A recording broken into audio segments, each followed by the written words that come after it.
In Dungeons and Dragons, what you do is to create a fantasized universe of the mind in which expediency to achieve your goal is more important than any kind of moral frame of reference to your actions. So we have a wizard now teaching the children of his magical studies. That's kind of far out. Mazes and monsters is a far-out game. Swords, poison, spells, battles, maiming, killing. Hey, it's all imagination. Is it? This is the Heroes Era.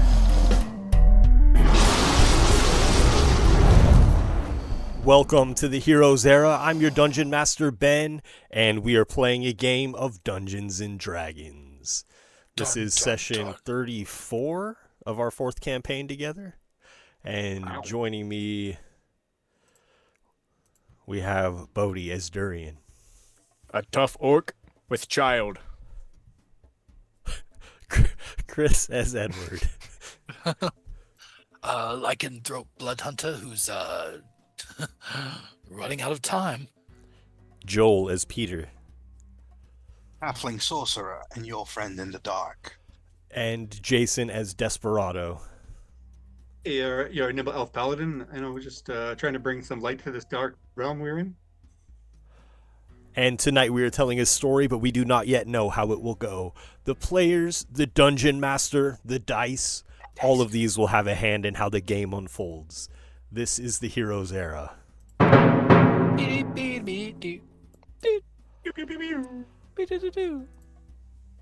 Yes, and when we left off last time, you guys had successfully saved a hunting party that had set out to, gather food for a great feast that was to come.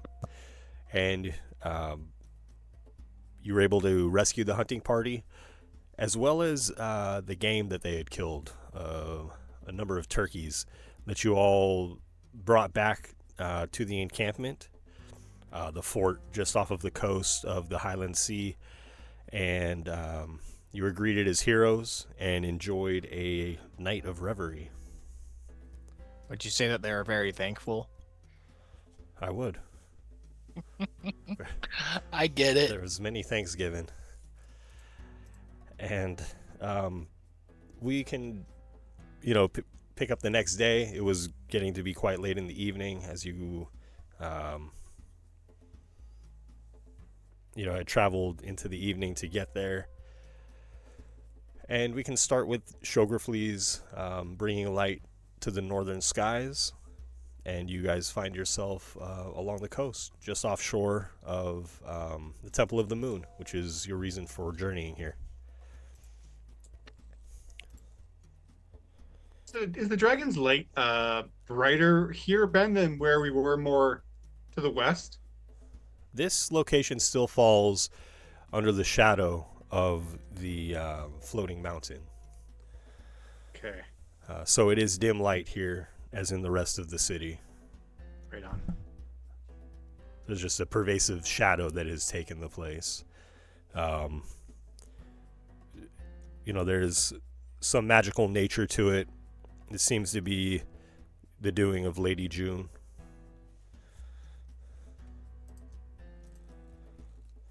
Can we still hear the music coming from the amphitheater, or we don't hear it right now? Not at this time.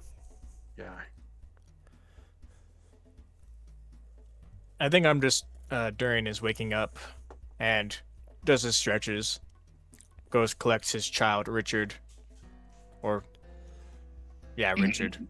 Almost forgot his name for a second. Don't worry about it. Great father that was thrust upon me, and I'll just kind of go and collect the others and see what they're up to. Sure, Richard is with Lady Leadspine and Kevin Hawkins. They're just eating. I think I probably would wake up a little bit earlier than these guys. I don't need as much sleep, and I think once I rise and get freshened, I'll just walk the walls and mingle with the guards that are manning the wall, and maybe just see if I can gather any information on what their experience has been like, what they see, what they have seen in the area as they've been manning the wall. That maybe just to help us when we depart, when we do. And they refresh your knowledge when it comes to the fact that giants have taken West Coast Tavern, and now, having destroyed that place, have made something of a base there. As well as the Shadarkai, the Bugaisha, who are somewhat stranded at Zymor's temple, having been cut off from the mainland, as the main route there goes past West Coast Tavern. And that music is played from Zymor's amphitheater by the Bugaisha, who must have reconstructed the powerful pipe organ there. And that's where the song and the magical fog emanate from. And it is not only magical fog that takes the coastline here, it is the coast of the largest body of water above the main ocean of Gira. So it is somewhat hazy here, chilly, overcast. Desperado, in the early morning hours, as you just walk along the ramparts of the fort, getting to know some of the guards there, you are greeted by a familiar character. Lady Valindra presents herself to you, and she appears in the form of a human, and it appears to be a mortal form that she approaches you in. I bow. I immediately remove my hat and bow to the lady, not expecting to see her here, so far from home and under the mountain that casts its shadow. Lady, your presence is most welcome. It is good to see you, Desperado. You have been a faithful servant and a great vessel for the souls of the departed. You truly honor me, and I wish to honor you. I will grant you the power of a deeper knowledge of arcana or religion. It is yours to choose. And so you can choose knowledge arcana or knowledge religion to be trained in. My lady, thank you. I would love to take your power in learning of the divine arts in the realm, if it pleases you. Very good, it does. And I'm afraid my time here must be brief, as I cannot be away from the Redwood Forest for too long, but I do have another task for you. Anything you wish, my lady, of course. This is one that will not only do good, no doubt, but it will grow our influence. It will help us in aiding many more reach the worlds that their ancestors have created for them in the life after this one. You know that my power is derived from the blood-soaked grounds of the Redwood Forest, where the blood of 1,000 lycanthropes was spilled. Right. The essence of their spirits poured into the land, giving it an energy that became tangible, that developed its own sentience. It created me. It sustains me. It empowers me. Now, there is one who travels with you, and he has the moon curse. His blood is tainted by lycanthropy. Most would say no good can come from this. You've already witnessed the horrors that he's enacted, have you not? I have, but I've also witnessed the heart inside there, my lady, and I feel like there are two people fighting for control in a sense. I imagine that is so. What would you have me do? Well, I know that his affliction is nothing good, but I think that good can come from it. I wish for you to take the one called Edward to a peaceful glade, one that has natural defenses, and spill his blood upon the ground, all of it. Slay him. Pour his essence into the ground so that we may grow our power and spread it to the north.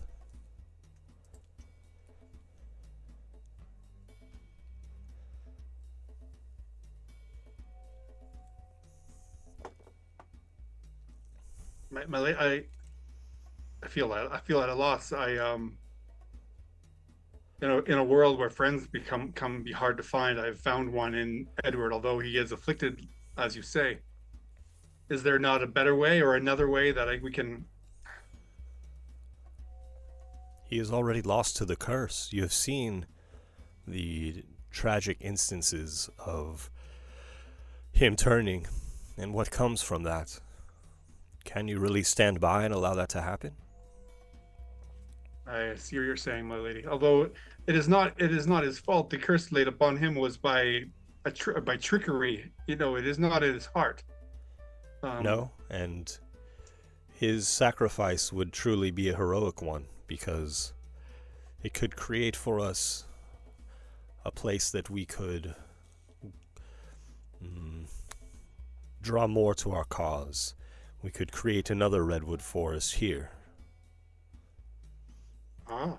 You know that there are many to deliver to Therazessa, and as devoted and powerful as you are, if we had more who were devoted, more who could witness our power here, then even more restless souls could be delivered and saved.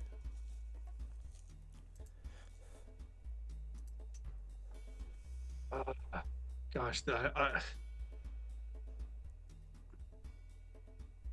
can I meditate on this? You need an answer in this now.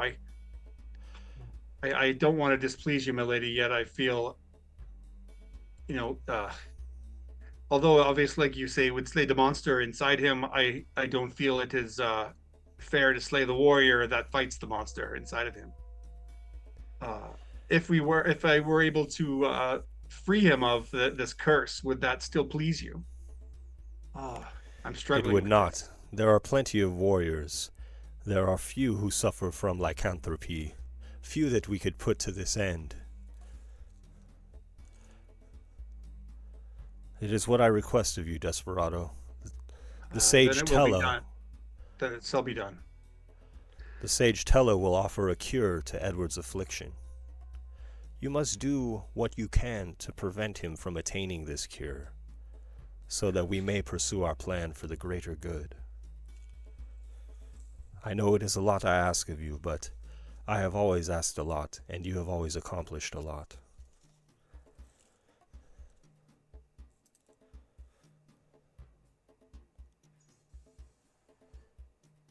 Then it will be done.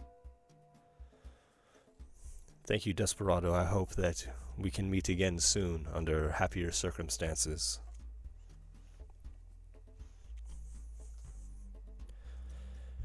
Lady Valindra leaves the fort, walking into the fog.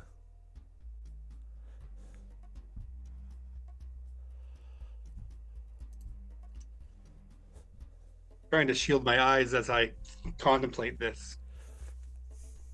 Sure. It's a difficult proposition or command that she is given, a difficult request, no doubt. So as the morning continues, I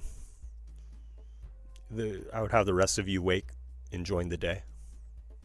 Oh, what a wonderful day. That was a good meal last night. Indeed. Yeah. If it isn't my good friend and most trusted compatriot Desperado, how good to see you on this fine morning. Holy good dinner that would do the no one person wrong. who I could always know I can trust. I could turn my back on you no matter what. Good show, man. A great friend. I'm just messing with you. And, I'm not laughing out loud, sorry. You see this man, Richard? You could be like this man, and I would be proud of you, all right? He does good by people. Man of integrity. Man, that's right. Man of integrity. And you do find yourselves with Richard, Lady Leadspine, and Commander Hawkins.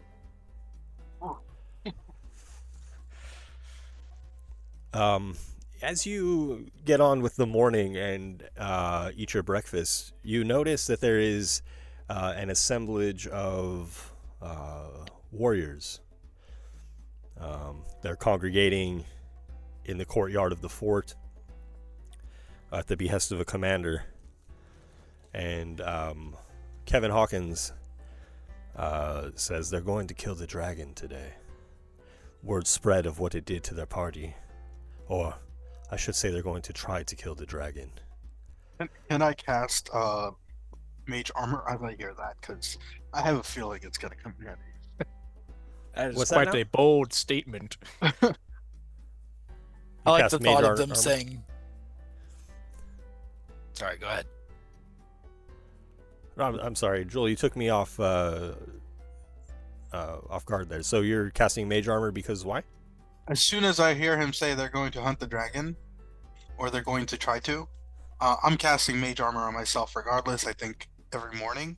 But that's like a reminder for me, like, oh, Okay, yes, I want this on me. I see. Gulp. Okay. Cast. Kevin, does the dragon pose a threat to them? I don't. From everything we've heard, they kind of have an amicable arrangement. Yes, well, they are upset that they took the hunting party, and sorry, I'm searching for my name of not Tella. Gosh, sorry guys. My note from last time.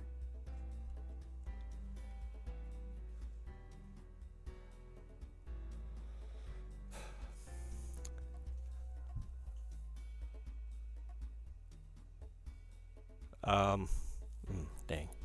Michael Dowd? There was Mikhail, but there was another who was the commander of the. Oh, I know. troops. Yes. I didn't remember write you his name mentioning down. him. I don't know if his name written down or not. Sorry. Okay. We'll just think of something else.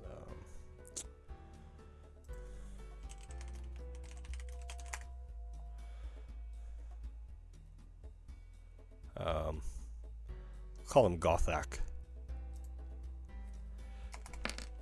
So it is officially now Gothak, despite what it may have been last game. Gothak's son and nephew were among the hunting party that were taken, and they lost a couple of fingers. He's not happy about that, and they've all rallied together. They're intent on taking out this threat. In the past, it's true, the dragon has mostly kept his distance. I don't know if game is scarce or what, but yeah, they're not happy that the dragon's minions try to carry away some of their finest men and women. We're hunting in the dragon's domain. I'd say a few fingers is a cheap price to pay. Nonetheless, it is what they seek to do. Yeah. I tried to talk them out of it. They are set on it. There's no way they can accomplish this feat with. They have a dozen men there. I don't think so. We need I just someone kind to of talk looked them at down. everybody. I looked at This everybody. is a terrible idea. I'm gonna look to Desperado. I'm gonna look at Desperado. Desperado, you're a solid guy. You know, you could probably. Need a warrior's perspective. Yeah, you could be like, don't do this, guys. You need to be here and protect this place. Well, I mean, it feels like a case of, the enemy of your enemy is your friend. I don't know that this dragon is the Friends of the Giants or the Bugai Shah. That, I don't know, getting rid of the dragon might open up the other groups to get a little bit more, I don't know. Expansive? Yeah. Definitely rather have a dragon that disregards us over some giants that want to eat us. Right. But then, I mean, it's only fair to think that, these other groups would be keeping an eye on us as they might be looking for them. That, if they see a party, a big party heading out, right? It could be. The last thing we want signal is giants on our back. Aye. Mikhail Dodd approaches your table, where the group of you are eating, having coffee, and whatnot. Yes. They're going to get the dragon today. They're going to? Like, certain going to. Well, I think they have a good shot. I'm sorry to say that all your party is doing is providing an easy meal to this worm. I don't see a lot of magic weapons that they possess. No, I think Gothak's men are not, superiorly armed, but a dozen of them, no doubt, can slay a dragon.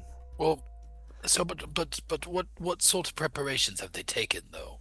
'Cause you can't just grab your closest weapons and go marching out unprepared and take on a dragon. You have to have.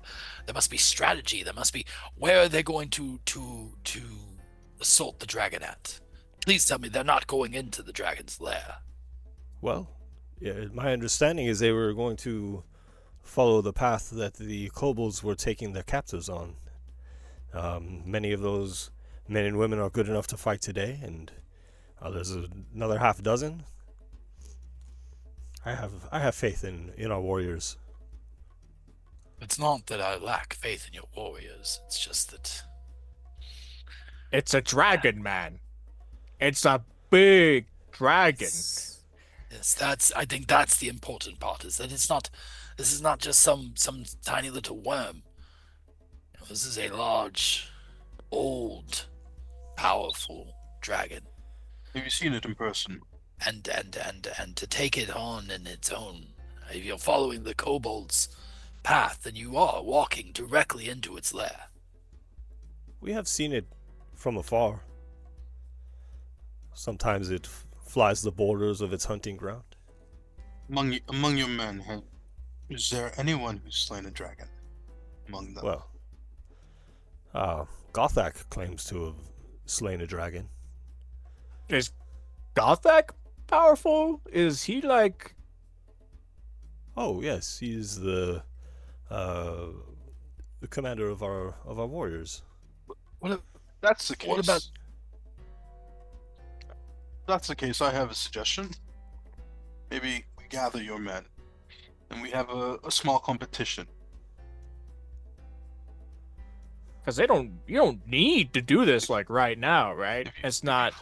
If you follow a man who claims to have slain a dragon, you might want to see his skill first. Well, interesting. I certainly won't be going. My place is here among the people. Yeah, that's a good move. But Wisdom. I mean, you're making this not sound like such a good idea, but the men... It's not! Women It's there not are a incensed. good idea. Well, perhaps you can speak your reason to Gothak. I bet we can. And does he have like magic or like anything? Oh, he has magic in his blade. We saved a hunting party from these kobolds only to let them go out and be a dragon's meal. It feels like our time was wasted on the night before. Also, they got taken down by kobolds. Might I suggest, party? And I'm going to be speaking in their mind at this point. Might I suggest that we make our way out of here before the fighting starts? I think we have better places to be. Well, of course, as I said, I will give you access to the Temple of the Moon. If you have business there. Oh yeah, are they going to be like leaving like really soon, or do we have time to go do that and then come back and... They are getting ready to set out now. You see them assembled in the courtyard. Oh. Desperado, do you think you could like stop them? I know Kevin said he gave it a try, but I mean, I've seen you talk down those Dragonborn dudes. I mean, I could definitely try. At least talk some sense into them. Yeah, why not? Get some pointers at least. In Dorian's mind, can I whisper? If you were to fight Gorthak one-on-one, do you think you could take him? Yes, I say out loud. That's not how it works. Guess what? Indubitably, yes. What? I've Seems read like that. I read that earlier. Edward Yeah. Seems Edward that our friend Peter and Durian are having a one-sided two-way conversation. One-sided two-way. I don't think that's how that works. Durian, Huh? did he whisper in your head? No, he talked to me. He was right there. Desperado, I can introduce you to Gothak. Please. Yeah. He leads you to Great. where the warriors are assembling in the fort. Godspeed. And sorry, Ben, just for he's sort of like the master of the guard, or the head of the Right, the commander of militia? the Silver Order would be Gothak. Silver Order. Mikhail is like a, more like a priest of the temple. He's an in-between.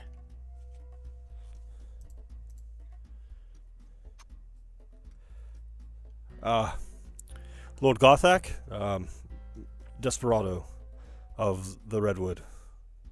Yes, sir. Aye. Came to join our ranks, did you? Just for a brief parlay, if you might not mind. I heard a crazy sort of story that you are hoping to lead a band to face the white worm. Yes, that and here lives in they the are. forest. Fine looking bunch, aren't they? Are they? Ben? How are they? How are they presented? They seem like a well-trained militia. All right. I'm looking them over, looking for to see how they are armored and if what manner of weapons they have. These seem like sturdy warriors, wearing battle-hardened armor, with a variety of weapons. Most of them equipped with sword and shield, and then some of them with longbow. Curious, what is your plan to go to the dragon? Surely not. It is not to find it in its own lair. What is your plan for drawing it out? Well, to get to the dragon, we must go to the dragon. I must implore you.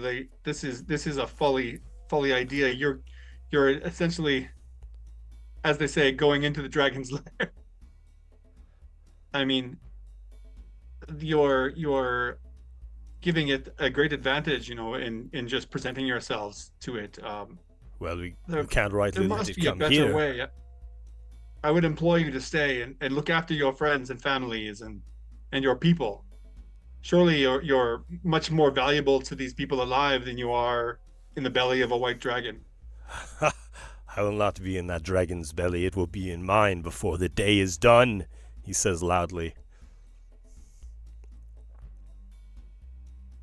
And your men, I'm just your men. They follow you willingly, and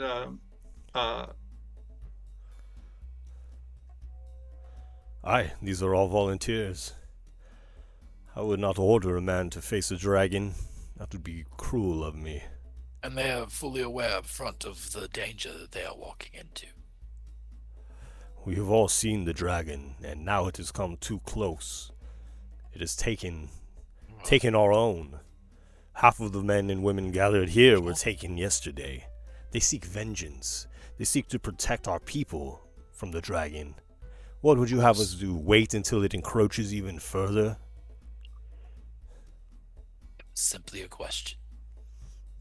I don't question your veracity and your motives. I just I question your tactic.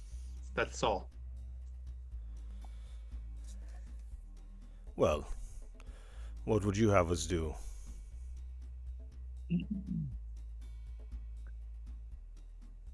Well, as my friend here sort of alluded to,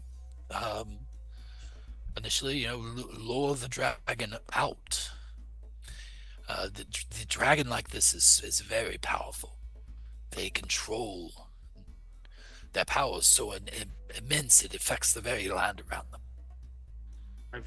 Or Dales, the very lairs are a weapon that they can control to their own will. where we'll find a bunch of them little dragons, the little lizards. We'll make them squeal real good until the dragon mommy comes out, and then we'll kill her. That's worth a shot, I suppose. That's better. We know where to find the kobolds. That's what we'll do.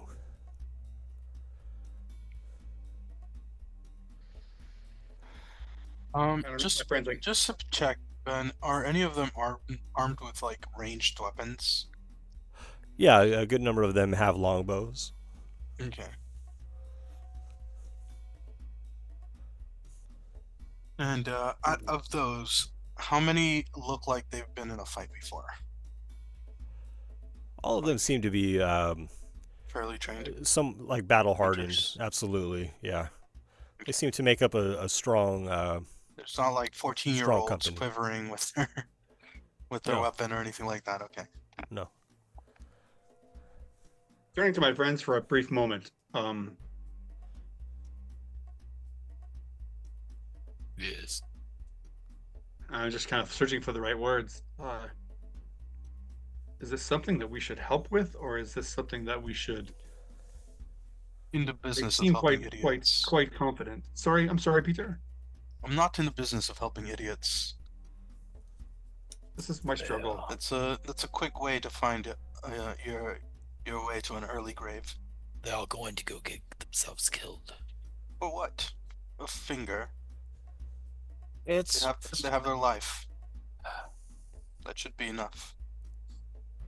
I mean, I do understand their plight in that, they're essentially perched on the doorstep of a dragon's lair, but I don't see that as a threat to them at this time. When you're stealing from a dragon, it comes with consequences. To be quite frank, I'm surprised. I wouldn't be surprised, I should say, that it comes for its own vengeance, given what we might have done I don't know what you're talking about. I had nothing to do with that. I don't know what you're talking about. I had nothing to do with that. Fair. I want to go. Me neither, Peter. Can I go talk to Michael? Yeah. Michael. Yes, Darren. So this ward that protects this area, what was it? It was a blessing from Lunar, you said. That's right. Was it like by a priest, or was it like him, like the guy himself? Yes, it was from Lunar the Silver, the moon itself. Do you think the dragon would be able to get through this?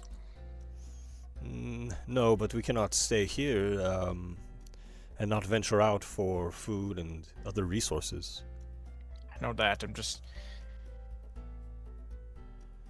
I think that Lunar's blessing may be what has kept Rave at bay this far.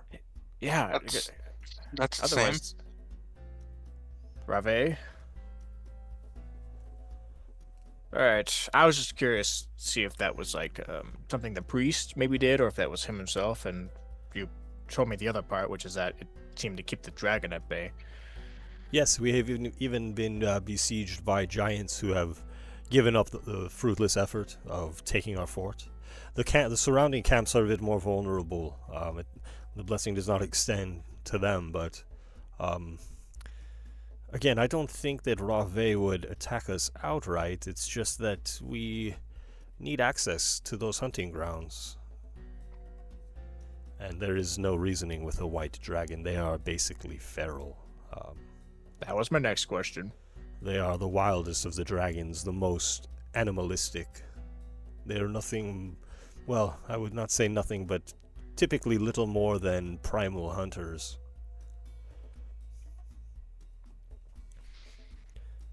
Some have some sophistication to them, but not Rave, I don't believe. Alright, thank you. I'll go back to my group. Well, Gothak, you take your party and you go to this the dragon, and let's just say, for the sake of science, that you are unsuccessful. What Do you think the dragon will just stop at that? I feel like you're basically provoking her into attacking your people here. If I feel you're writing a death sentence for your people. Do you feel comfortable with that? Is that how you want your legacy to be? Desperado, will you make a persuasion check for me, please? Sure. Let me turn off the guidance because it's annoyingly on. There it is. Turn it off.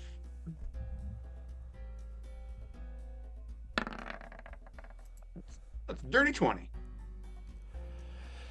No, I see what you mean, but I also do not want to be the one that did not protect his people, as I have been charged with protecting them. I understand. But walking into a dragon's lair is by no means protecting your people.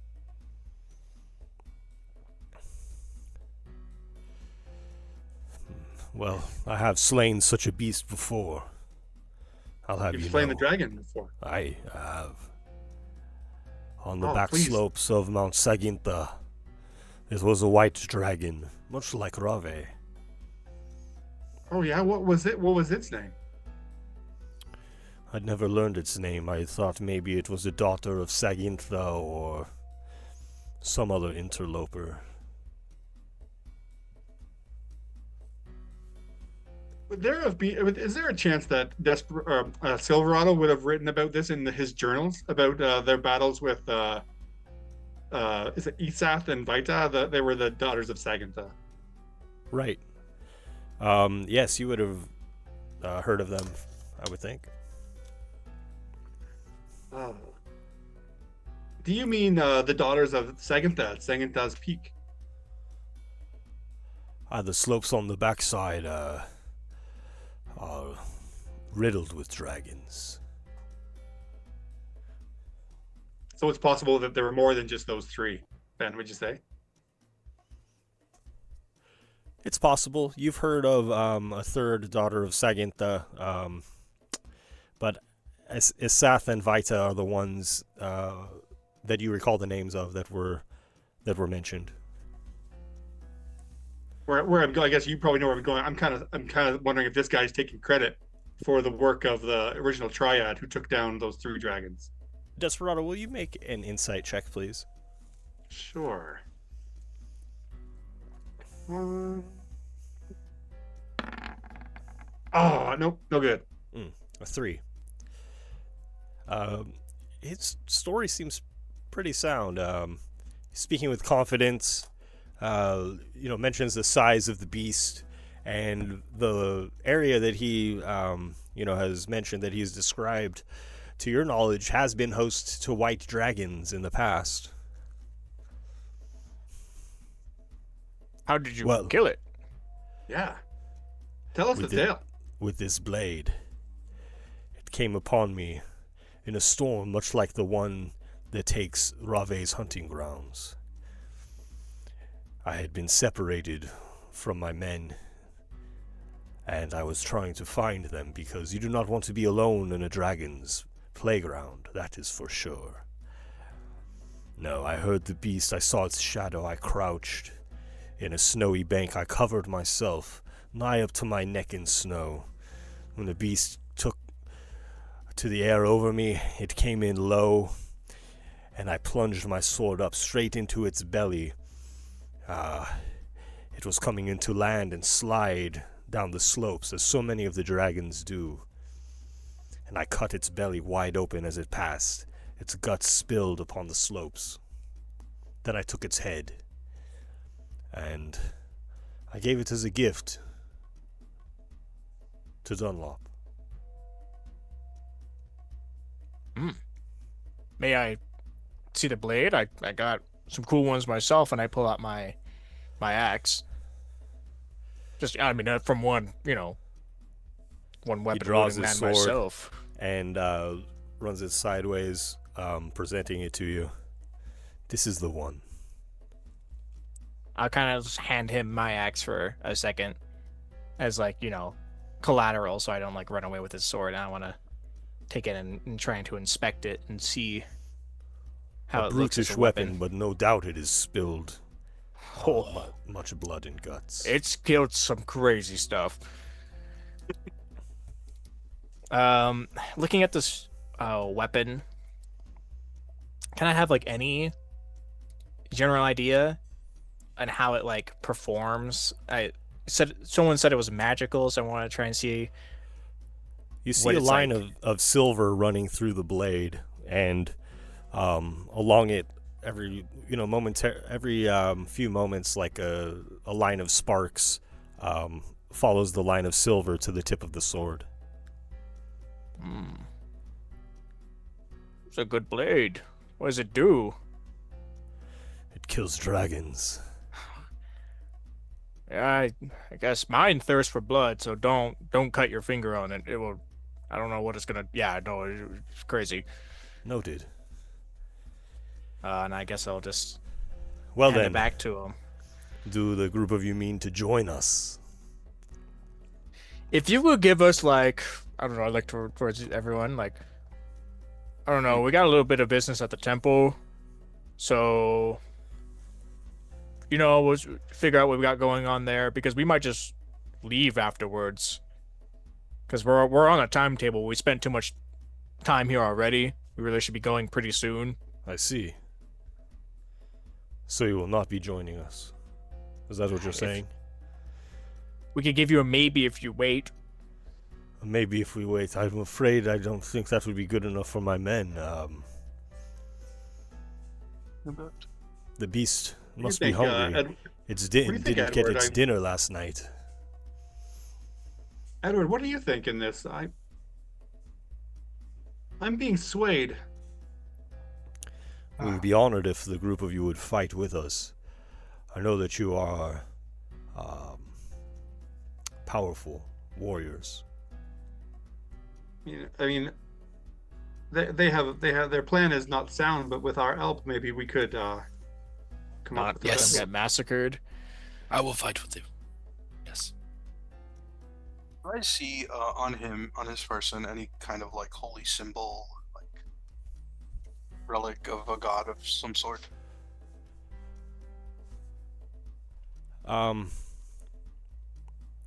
Yeah, I was thinking about this one because the moon on Gira only appears in a full state as long as the moon has been lunar.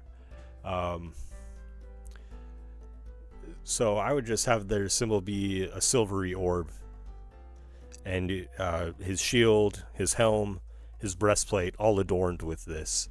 The one on the breastplate larger with a sword, not skewering the moon, but kind of raised up in front of it with the blade pointed upward. Might I ask, what do the words of Lunar say about slaying dragons unnecessarily? I would quibble with the word unnecessarily, friend. Well, you certainly don't have a dragon knocking on your door right now. It is still an evil creature that is. And I would argue it'd be much easier to slay it at your doorstep than it would be in its lair. Easier maybe, but with greater risk, because here we have women, children, peasant men who cannot fight. Too many would be slain if the dragon came here, and surely it must be angered at this point. Easier, yes, but with greater risk and much more death, I would fear. So, I would put it to you, shall we wait for you and have you join us, or shall we all head off now? Give us an hour to discuss. Very well. We kind of just all shuffle away and Sure. into a huddle. And in your mind, Durian, you hear my thoughts. So we got an hour to get out of here. Yeah, we could kind of just, I don't know, get Edward's. We can get pretty far. I mean, get Edward's thing done and just like book it. It's kind of just like get out. I don't know. I think it's Edward. I think it's your choice because we're here for your thing, and they said they wouldn't want to wait for us to resolve our business at the temple. It is foolish. Odds. The odds Yeah, of it's being a attacked. The odds of bad. being attacked from behind. It's far too great. So, and I apologize. I just want to make clear. Gothak mentioned, waiting for you guys to handle whatever short business you need to take care of before you all head out, or if you would just join him at that point. So.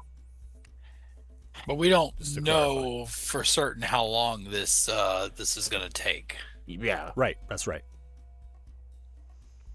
I mean, hunting this dragon. I mean, what It's the a chances dragon. would you? It could Or take the other. days. Perhaps we should speak to someone at the temple. Yeah, we can at least ask. Maybe they'll have like an idea of something that we could do. I mean, like I look off the coast. It's like right there. It's not a long journey. If they won't wait, I feel as though maybe you all should go with them. I worry they're going to go get themselves killed. This is my worry as well, Pete, Edward, in that I worry about the wrath coming back when they fail. Yes. They will fail without us, and this fort will fall if we don't help them. And so many will die. I guess, Edward, my real question to you is, it seems like we want to make sure these people don't unnecessarily die, or at least help kill this dragon so it doesn't come back. Do you think you would be better off without changing anything, or would you think you'd be better off after? Well, because it is kind of how you fight. So, okay, so there's nothing like, I mean, I have to have this whole thing done before the end of the 10-day so that I don't go crazy again. But outside of that, there's not a... There's... Like, they're not closing for business tomorrow, right? The temple, you mean? Yeah, temple. I think you have a good take on that. Okay. And we have a couple of days, right? We said we were on day 7. We're on 7 now.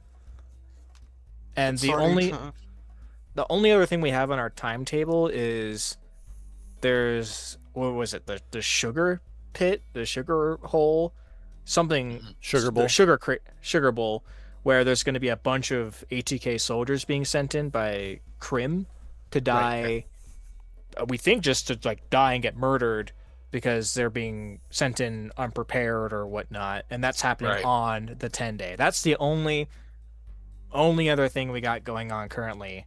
How far away is the Dragon's Lair? Like how long is the trip to get to where they're going?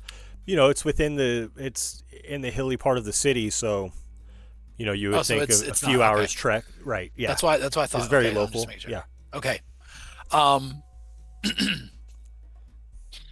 Okay. So, well, first of all, Durian, to answer your question, yes, it enhances the way I fight. But to be fair, I am pretty good with a rapier myself without that. So I think I could still hold my own pretty well in a few different ways. But I think you're right. I am strongest currently with that particular thing. I think that I cannot selfishly put this in front of the well-being of literally every person in this area. I say we fight alongside them, and one of two things will happen. I will either return a hero and reward myself with a cure, or I will die a hero and no longer need one. That's the other thing. If it looks like it's going bad, do we want to book it? Like if it's... because I know we're pretty keen to finish a fight till the end.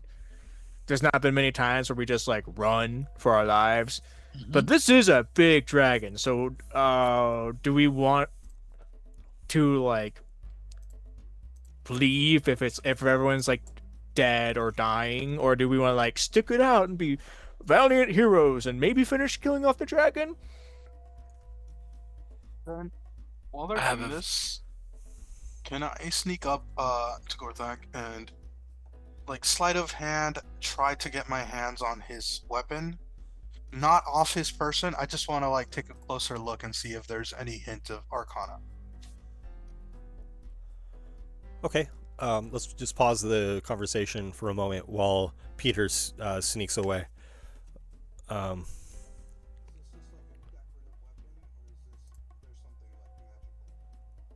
Guys, I'm sorry, I had my earbuds die. Give me 1 second. I need to swap them out with my other pair. Just take me a second here.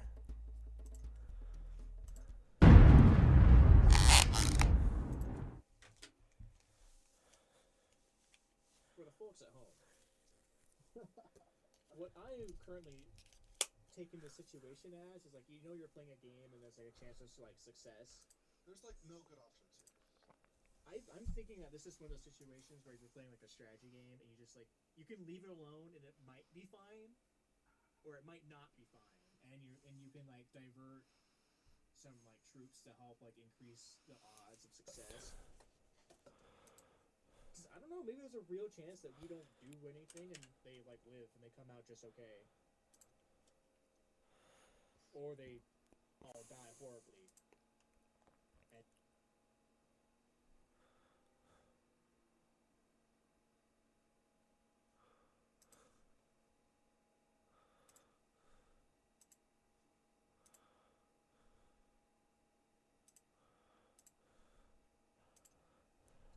Sorry. Okay, we're back.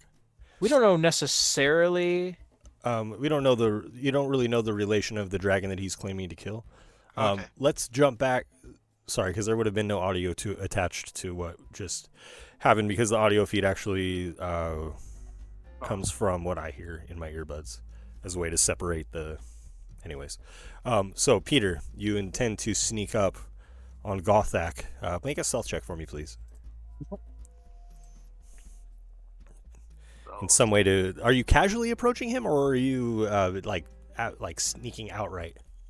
I wouldn't say like sneaking outright, just like trying not to stand out too much. Sure. Okay.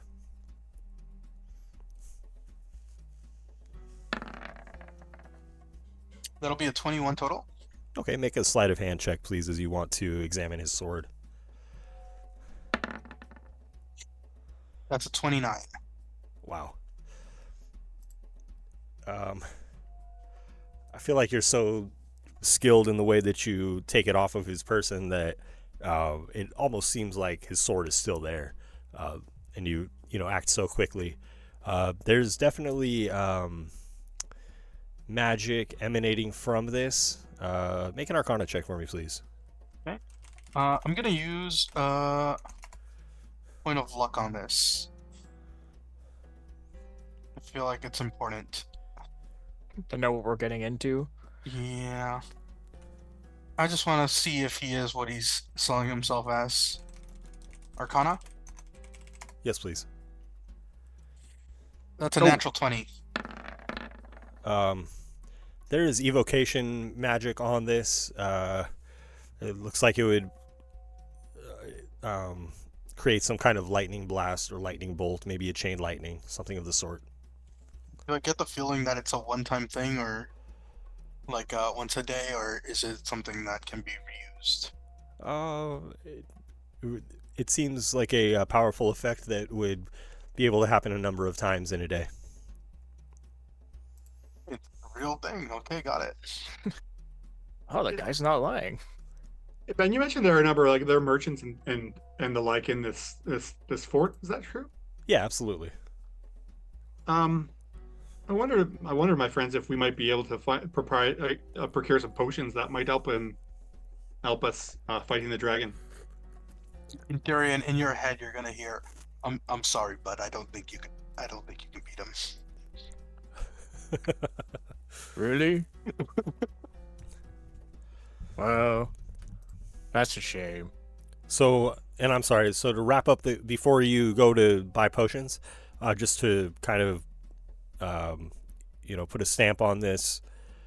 It sounds like you guys are leaning towards helping Gothak and the warriors fight the dragon. That's my inclination, is to help. Yeah. Helping is a strong word. Like, I might throw a spell in there. We'll see. I'll be like hanging back.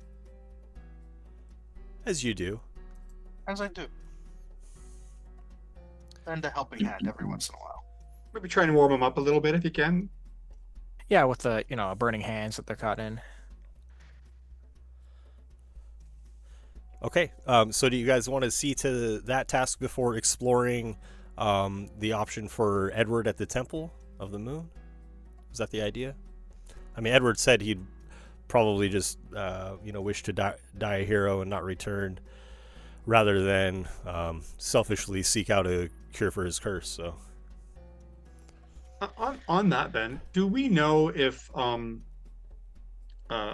priest there will be able to cure him himself, or he's going to likely tell us how? You don't know. That would be something that you would need to learn at the temple, most likely. Or kill Edward before we get there. Either way.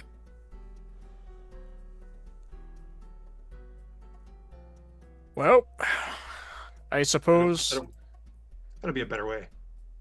I suppose we'll go kill a dragon real quick, and then, figure out this whole thing afterwards. Easy peasy.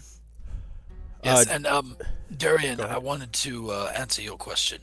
Earlier, you were asking about what we should do should things get bad, go sour as they are wont to do.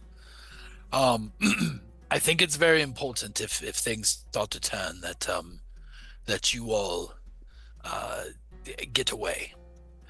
We all have a good sense of survival, and we know how to sort of when to pack up and leave, as it were. And I think that it's important that happens. I might not join you in that escape. I think that my expertise will be best served to its fullest extent, as it were, in such a manner.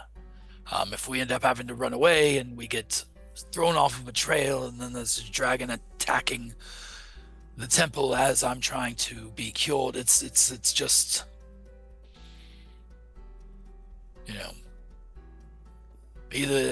I don't see me and the dragon living beyond this. Someone's dying tonight. I'm afraid that a lot of people will. Well, cards on the table. I'm inclined to book it if things get bad, because I have a child that I gotta look after. Yeah. If I didn't have a kid, I might just say, balls to the wall, let's do it. But I got responsibilities, I guess. Single Dad Durian is my favorite.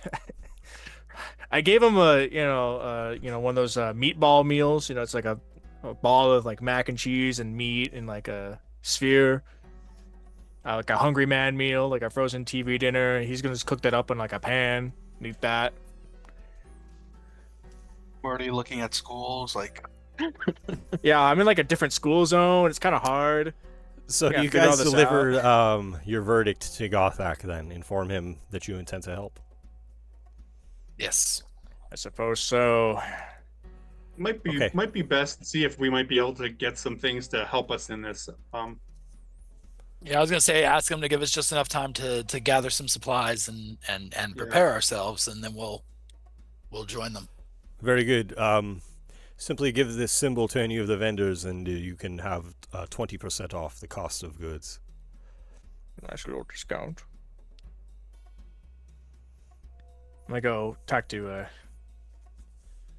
I guess we'll just see, check around for potions. I don't know what other supplies I would necessarily buy that would help in this.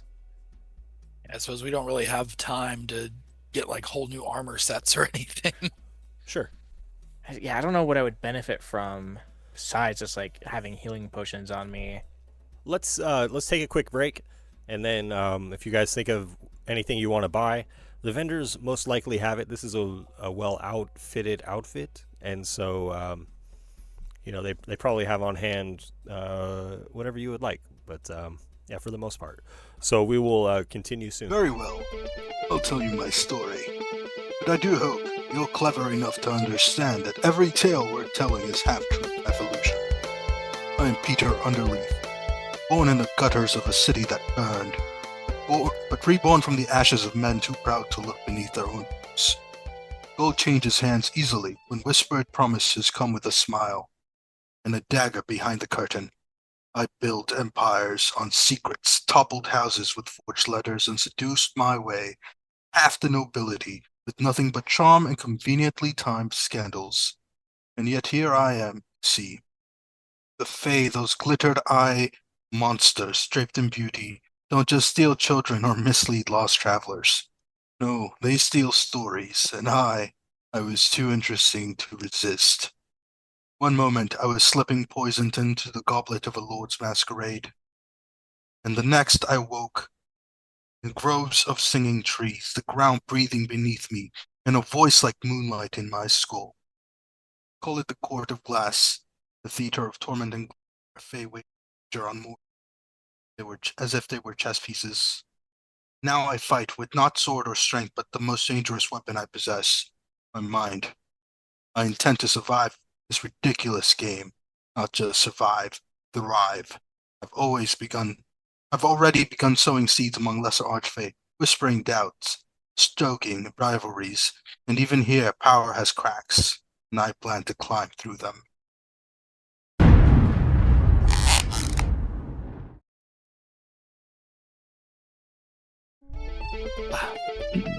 So Edward's story actually begins quite a while back. His early life was a very simple one. He lived in a quaint, unremarkable house in a quaint, small, unremarkable village, with just him and his lovely bride. It was a simple but a happy existence. Till one day, fortunately, when I was on my way home and traveling alone, and I was attacked, captured, and held for a very long time by an archfey in the area who, excuse me, not an archfey, by an archdruid in the area who was attempting to enhance the powers of his own wild shapes. But in order to do so, he was trying to perfect some sort of concoction to accomplish that. I served as his guinea pig. We went through several different versions of it until he found something that sort of worked. It transformed me into a ferocious monster, and I immediately bit his neck out. I escaped, found my way home, told my wife of what had happened, and she called me a monster, said she would not have that curse near her, and kicked me out. Told the rest of the village, and I was shunned from existence. So in a desperate attempt to try to regain and reclaim my previous life, I searched for anyone that could help me to remove this curse, and that eventually landed me right into the lap of a particular archfey who made a deal with me. Said that if I removed any and all monsters that existed within a cavernous area, that I would be free of my curse. I foolishly accepted this deal and went about my way.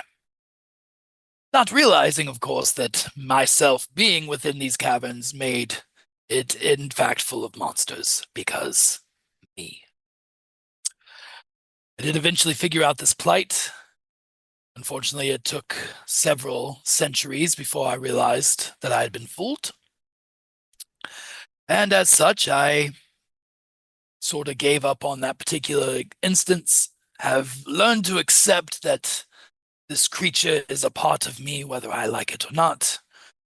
Learn to accept that every facet of my prior life that I've ever known is gone. And I've replaced all of that with a burning desire for vengeance that can only be sated by the blood of the Archfey that did that to me. Anyway, that's my story.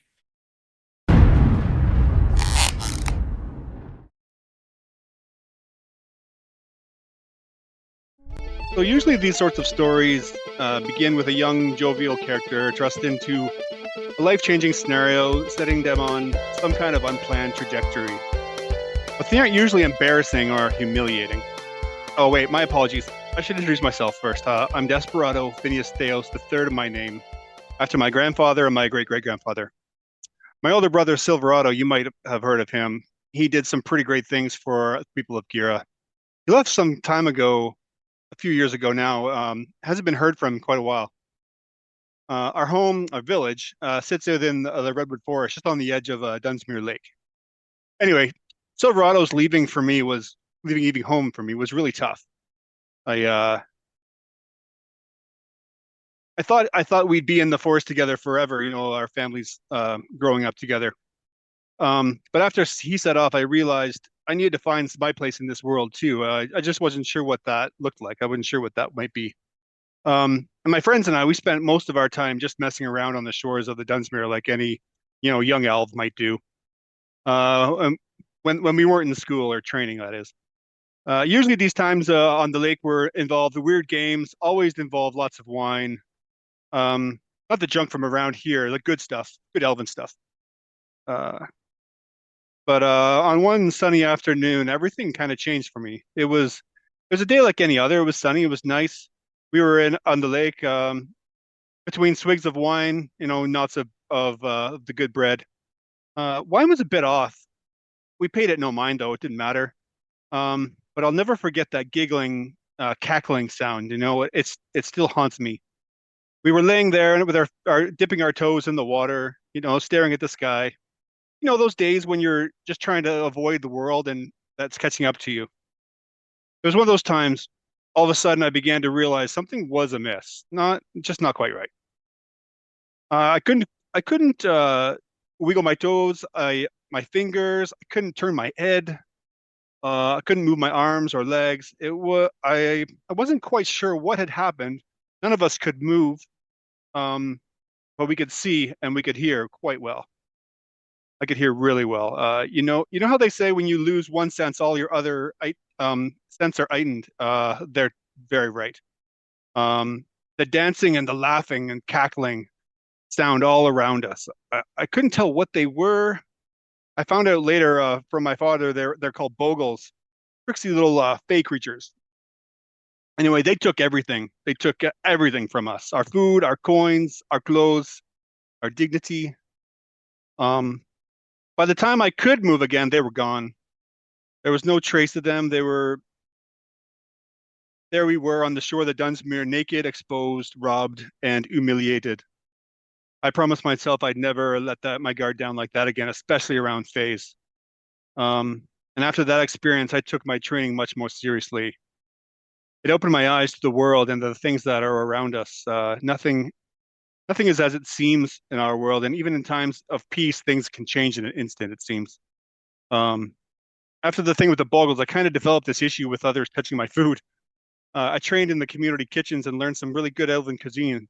I became a pretty accomplished chef, But when I wasn't in the kitchens, instead of spending my time at the lake, I practiced with my bow and my blades. I'd hoped that I wouldn't ever need to use them, but I wanted to be prepared in the event that I did. And it was around that time that the lady in the lake came to me. Apparently, she'd been watching me. I had no idea. But the first time I saw her, she appeared as this regal elven maiden, wearing this fairly pristine Sylvan plate mail. She talked to me about how she was ready to take on a champion, someone to carry on her mantle. She would spar with me, and she helped me hone my skills with my bow and my blade. She told me about how she was one of the protectors of my people long ago, a great knight. No idea. She fought in the great battle of the Redwood Forest, the one that gave Redwood its name. She was a real great warrior, and she fought bravely in that battle. She'd eventually fall, but Dunsmuir favored her, and her spirit lives on in the lake. She watches over our kin and in service of him in Dunsmuir. She asked if I could prove my worth. She would empower me to do great things. She asked me to seek out one of Dunsmuir's most faithful followers, my brother, actually, Silverado. She says he's lost but not gone, and that's what brings me here.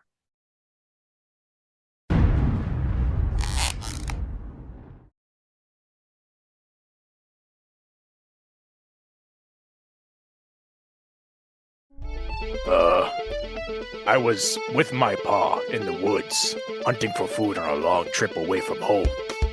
I was gored by a boar, and I was a little confused, and I was very sad. I took his book he scratched letters into, and so I could learn more about him. He didn't really talk a lot about anything. He was an orc of few words. I took his book and I headed to find someone smart that could help me understand what all these letters mean and what words they make. Nobody seemed to understand or make sense of the scratches except a mage who was up and coming, and he seemed like he could help me understand what was going on here. He said he could cast a spell that would help me learn, but it costs a lot of money, and I didn't have any money. So I went to go north to the New World in search of knowledge or money, and the first place I got to was a nice farm run by a nice old couple, the Hopkins. The man of the farm who ran it, he would give me some of his free time when he had it to help me learn how to read Common, which was, not what was in my father's book, as I learned later. But he couldn't give me all his time, so he had his son Kevin teach me. He was nice. He was pretty mean sometimes, but it was a good experience. Soon after, I left the farm to go wander and look for other orcs that have been spotted, and then maybe I could learn from them. I got some help from a small little goblin named Glasses. I helped him out once when he's getting stomped by some orcs, and some other goblins, and I asked him if he's seen any other orcs running around, and he seemed to let me know whenever he was in the area. I met some okay people I went to go do some jobs with, and then I just stuck with them when all my leads ran empty. There was a dwarf, a goblin guy, and like a weird wood elf that spoke funny. We're cool.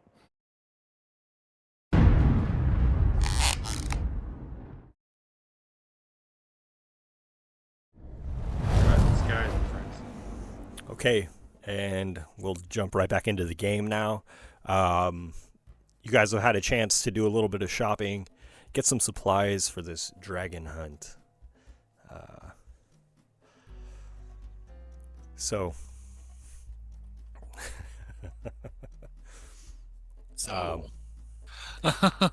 you joined Gothak and the assembled militia,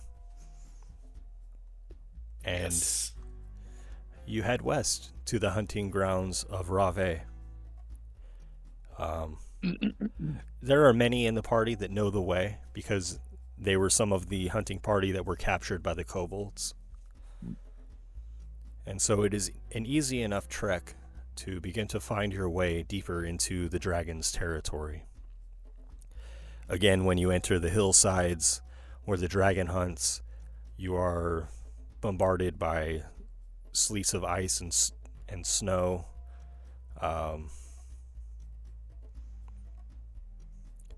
And it is drastically colder when you venture into the hillsides. You know that you should follow a frozen creek to get deeper into the territory of the dragon, because that is the easiest ground to cross. But you also know that some of the ice is thin, and dangerously so. I believe it was Edward who fell in on your last trek. Oh, yeah. Gothak, as you head out, begins to regale the men with stories of having slain the white dragon. And you get a sense that Gothak is talking a little bit over his pay, so to speak. Perhaps embellishing the story slightly, at least. But it does seem to raise the spirits of the men and women who have decided to join him in this dragon hunt.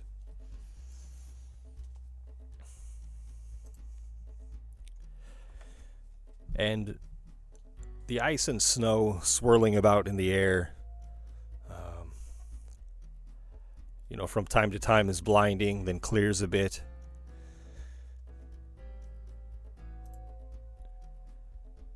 And you've journeyed into the hillside for, no more than a half hour before you see the dark silhouette of a winged lizard flying high overhead. Boy. Its shadow cast through the mist, through the fog, across the ground where you stand. Spread out, my friends. I start downing some potions. I'm going. Oh, go ahead. I'm still trying to figure out how many healing potions I would have on me. I'm doing like math in my head, but gross. I'm going to. I'm going to drink the cold potion. The potion of cold resistance. I think, depending on how long this oil potion takes to... Yeah, before we left, I would use the oil of slipperiness, because it stays for 8 hours. And then I will down the potion of growth, which gives me enlarge for... how many hours that is? 3 hours. And then... I'll wait to drink the potion of speed until we are in combat. Okay. I believe it's not an hour, it's a minute that you have haste. Edward? Edward is going to shift into his lichen form and activate his new Crimson Rite, which is his Rite of the Flame. He's not going to drink his cold resistance potion yet, but he's going to have it like readied, basically. Okay. Any other reactions at the sight of the dragon circling over? If the dragon does actually like swoop down and start to come for us, then he's going to kick back the potion. Okay. But otherwise, that's the only prep that he's doing as of right now. Okay. Peter, Desperado? Yeah, kind of taking the page out of Edward's book. I like that. I just having my potion at the ready, and I would be mounted on my elk companion. I might just kind of circle back and make some distance, trying to keep an eye on where the dragon is. But if anything, I can perhaps being a little bit, probably a bigger target. Perhaps I can even draw it away from the group, knowing that the breadth of this thing would probably be able to engulf a lot of us if I can spread us out a bit. Okay, Peter? I'm gonna try to stealthy my way through this. So if I can find like bushes or things like that on the way. Yeah, absolutely. This is a heavily forested area. I would have Okay. I would have the group of you still, walking up the frozen creek. I feel like knowing that some of the ice is thin is enough for you all to avoid plunging into it. You're also accompanied by a group of skilled hunters, so I feel like that threat is not so much there, at least while you guys are walking and keeping your eyes up. And of course with you are a dozen warriors and Gothak, And as you spot the dragon flying high above. Oh, Ben. Since I'm large, and my size category is 1 larger, can I use my bigger axe? Yes. My giant axe? Yeah. Nice. I think I would prefer to use that. Cool. Cool. The giant Forgot you were still axe. carrying that around. I am like 14 feet tall now. And so Desperado goes to, circle out a little bit, perhaps backtrack while keeping his eyes up for the dragon. And in front of the party, the creek bed spikes. Ice raises up violently, and there's suddenly a wall of ice before the group of you. It's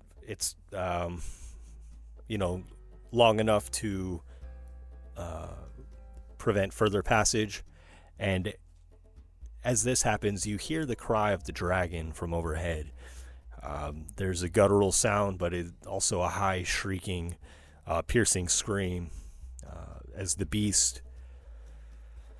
You see dropping from it what look like just blades.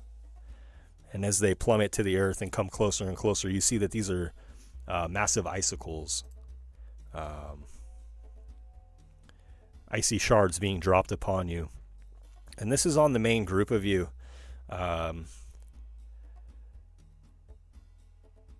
If you guys would please make dexterity saves as you are kind of caught up against this wall of ice. Desperado, you have retreated kind of far enough back.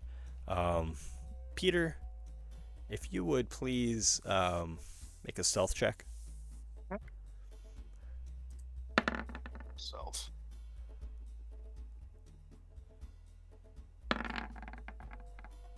$16. Okay. Peter, just make me a regular dexterity save then. Edward with a 19, that's solid. Am I within... It might just be a 16. I don't know if I'm close enough. If it depends on how close I am to Desperado. I forgot to uncheck that. I think I got back a bit. Sorry. Okay, so then it's just the 16 then. Okay. Am I within those 10 feet or no? I think you're probably. I probably got backed up a little bit from you guys. I'm just trying to. Desperado's trying to put distance between himself and the group a bit. Okay, so that's a 10. Okay. Durian, is that 11 or 17? I have danger sense, which means I roll advantage on saves, on dexterity saves. And icy shards falling from the sky pierce into you like a barrage and take 6 damage. Okay. Not cold? Cold damage. Oh, yeah. Then that'll just be 3. And as these shards of ice strike the creek bed, the frozen creek bed, there is they shatter. But as they do, there is like a swirl of mist and powder that begins, and it begins to spin faster and faster into a small vortex.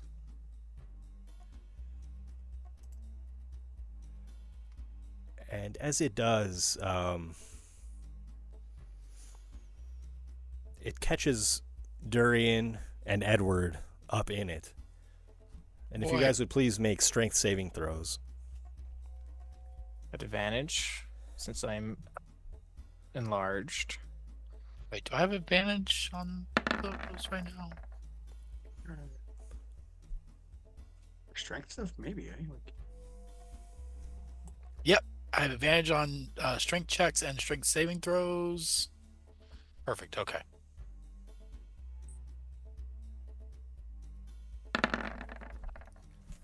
Booming. 17. Okay.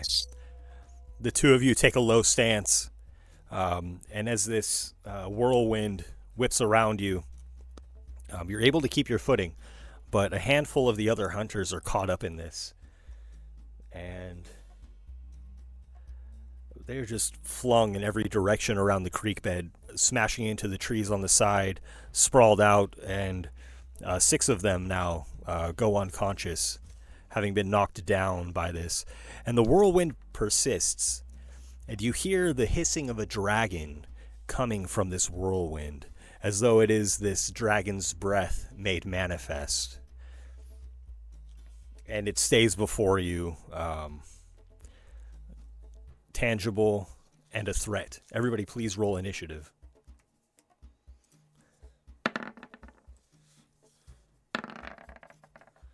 Would I have been able to? Well, I guess probably not. Well, for me.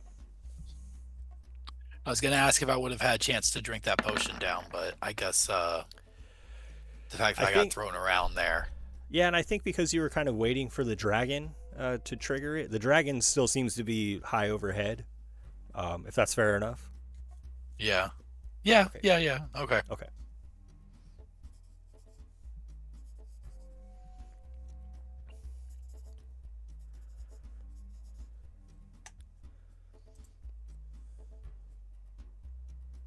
I did the classic RPG move of buffing before going through the boss gate. And at the top of initiative is Desperado. This manifestation of Rave's breath is before you. You find yourself, I think 40 feet away from the party, mounted on your elk. Yeah, and you sure. see this whirlwind just sustain and persist. Does it look like it's manifest in the way that I could like an elemental force of some sort that could be attacked? Will you make a knowledge of Arcana? Yeah. Or, I don't have any training in it, but it just as my general. Did you select knowledge Arcana from? No, religion. Lady. Sorry. Oh, religion. Okay. Yeah. Yeah. Make nature or Arcana check. Okay. I don't have either. Okay. I'll roll nature because that's. Oh, sorry. Ignore the advantage. That's a 7. Okay. I mean, it seems to be a physical threat. Okay. Well, I will using my bonus action. These red long leaves kind of just like manifest over my body as I loose a couple of arrows into this one of these vortexes as a cast divine favor on myself using my bonus action, and then loose 2 arrows in rapid succession at one of these vortexes. Okay. Sorry, that's okay. Cool. Here we go. Longbow. I don't know why. Sorry, I'll take the advantage of all that's for initiative. 21 to hit. I don't know if it hits anything. Yeah. Your arrows find a target, and No way. yes, they strike into this whirlwind. It seems to be physical enough for your blade to do harm. Sweet. Or your arrow tips. Arrows. Yeah. That's cool. Yeah. Yep. So that's 9 piercing and 3 radiant damage. Okay, with a reinvigorated confidence because I wasn't sure. Second arrow flies. Okay. That's only 12 to hit. 12 will miss. It soars over Rave's breath. Nice. And then just on my mount, I'll just kind of take some shelter in the tree line, just trying to maybe make it harder for the worm to see us, or see me at least. Okay.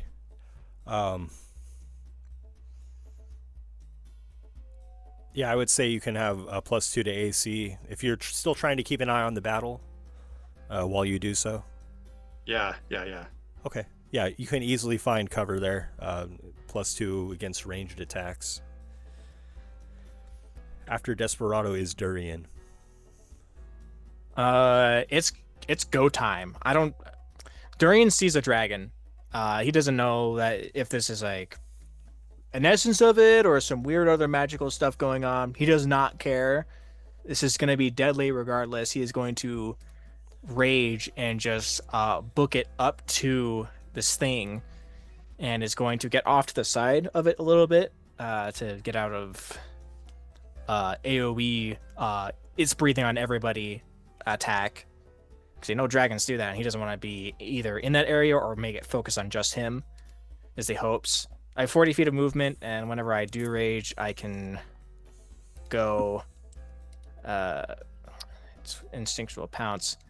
I can move up to half my speed, so I got 60 feet of movement to go rush up ahead to wherever I can get to the side of it, and with my giant's axe, now that I'm of appropriate size, I'm going to take some reckless swings at it and see if I can't get its attention on just me, because these guys are squishy and it's not going to be good if they get hit. And to be clear, the dragon is still high in the air and you're rushing the whirlwind, right?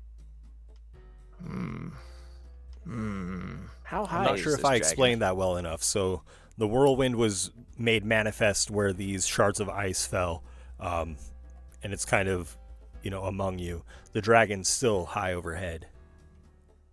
Like pretty high in the sky? Over 100 feet. Right. I'll take some swings at the whirlwind. Okay.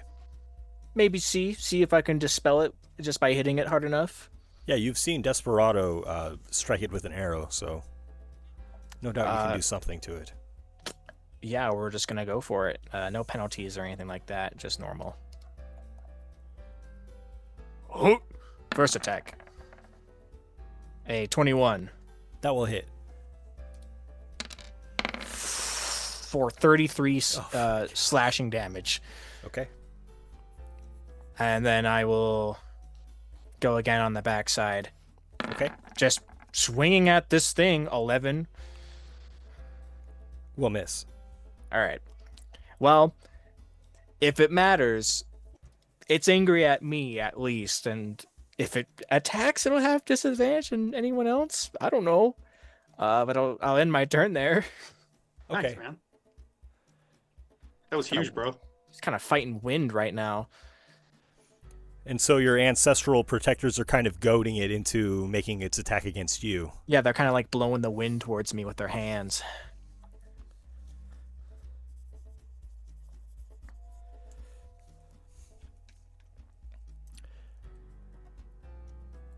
And you see the dragon lower in the air, its wings flapping, keeping its massive form afloat.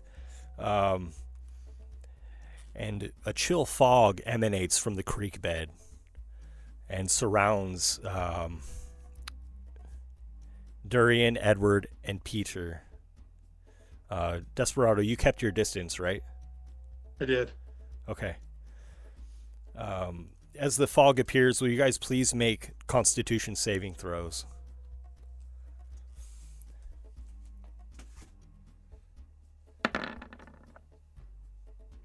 Forgot to turn the advantage off. Sorry. Okay. Would I 5? Okay. Would I have advantage from my rock suited for cold temperatures as I lobby for the DM to help me? I'm afraid you'll be at disadvantage actually because of the sudden chill. No, just kidding. No advantage in this situation. Okay. You But gotta try. It's fine to bring it up. Yeah, absolutely. 20. Okay. Edward, you do fail to save as the freezing fog surrounds you, and you just take 3 damage. Is he within 30 feet of me? Yes. No. He can take the three damage. I can take 3. It's fine. Yeah, no.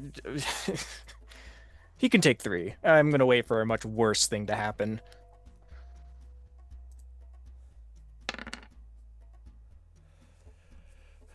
And the whirlwind continues around you, Durian and Edward.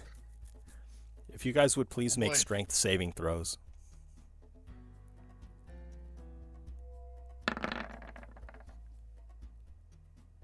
So we're just doing the tour of my character Low sheet stats? here. Not 20. Strong.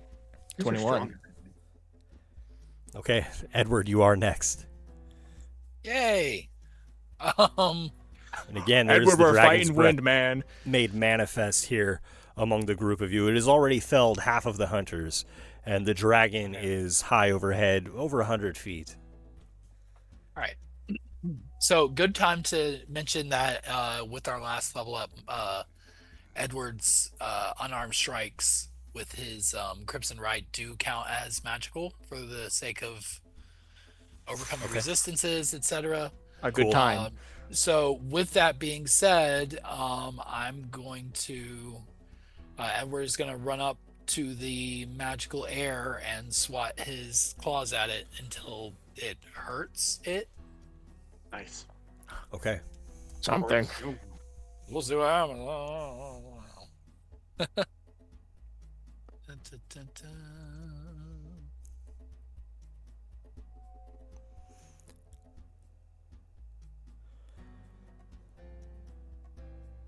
Okay. First attack. Very good. 22. Nice hit. For 9 points of slashing, 4 points of fire damage. Second attack, 14. 14 will miss. Okay. Unarmed bonus action attack. 18.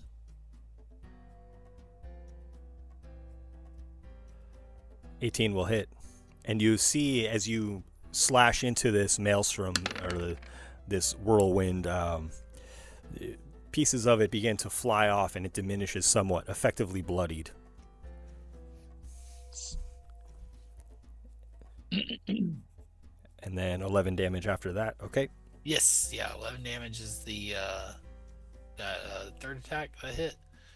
Okay. And that is gonna be that's gonna be Edward's whole turn.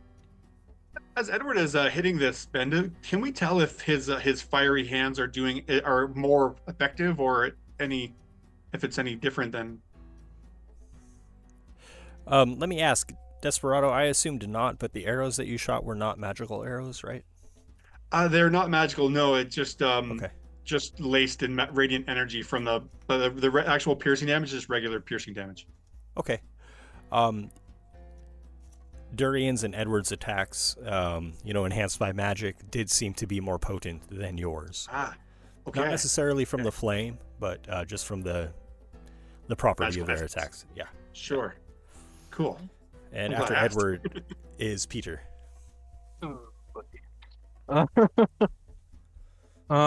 You said the dragon was about 100 feet away from us? Yes, over 100 feet. Well, talking numbers, 120. There's a wonderful thing about being a mage is that most of my things can affect long ranges. Is that right? Well, I'm just letting you know, Ben. This fight is going fine. As long as we kill this wind first, everything will be okay. Okay. Seeing as my friends have the wind cornered, What a weird sentence. I'm gonna focus on the dragon myself. Okay. And I'm gonna burn 3 sorcery points to silent cast Hunger of Hadar on it without exposing my location.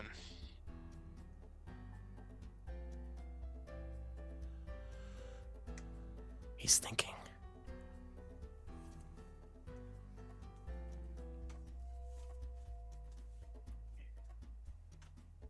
So now it is flying blind and being attacked in midair. Okay.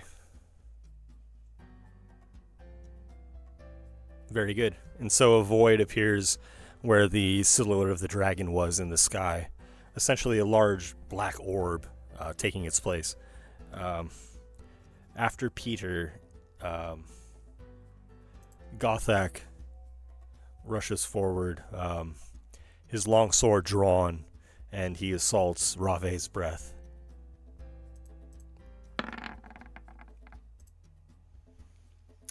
But all he finds is wind, nothing of substance, as he misses both times. The troops rush in, following their leader's example. I'll say 3 of them rush in, 3 of them raise their longbows and make their attacks.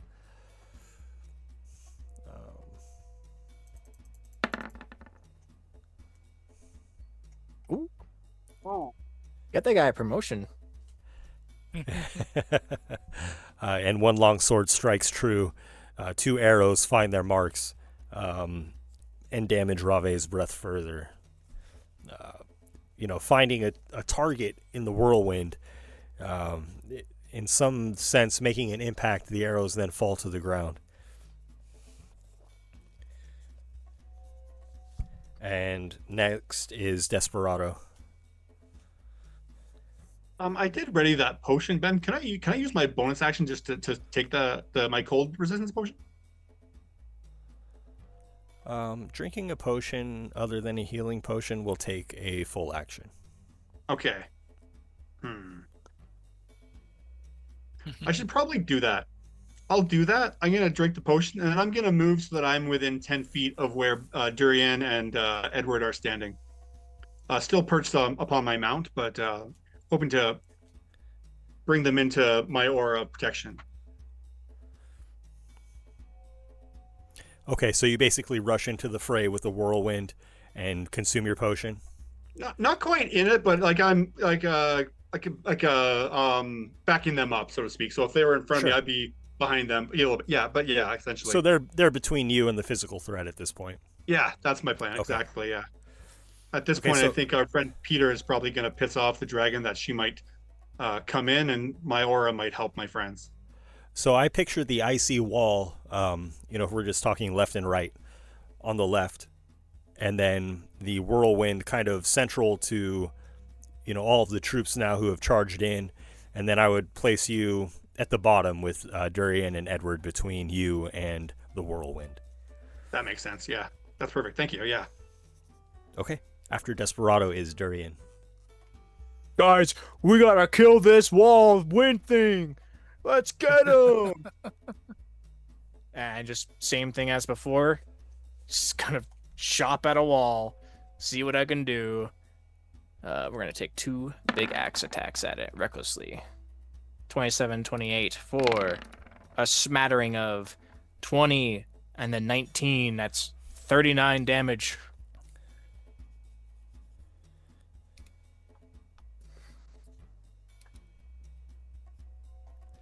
And Rave's breath dissipates. The whirlwind falls to the ground, all the stones and snow and ice within it, now just lying on the ground motionless. I've killed that wall. I look up at the sky. I see a big dark orb. Oh, no. I'm going to rush away from where the main group of people are. Okay. Because I feel like a dragon is going to swoop on down and breathe a big giant ice breath, and I do not want to be associated with them when that happens. So I'm going to move my full 40 away from Desperado. Back the way you came, up the creek bed.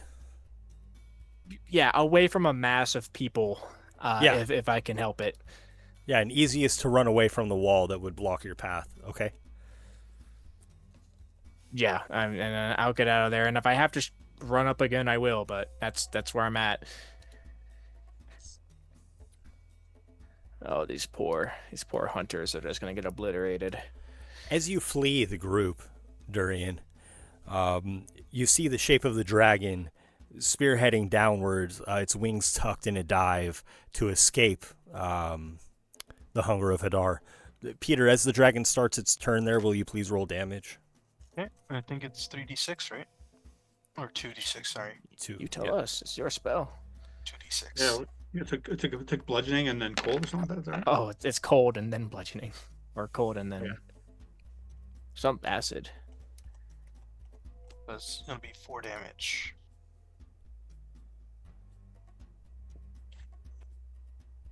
Is that cold damage?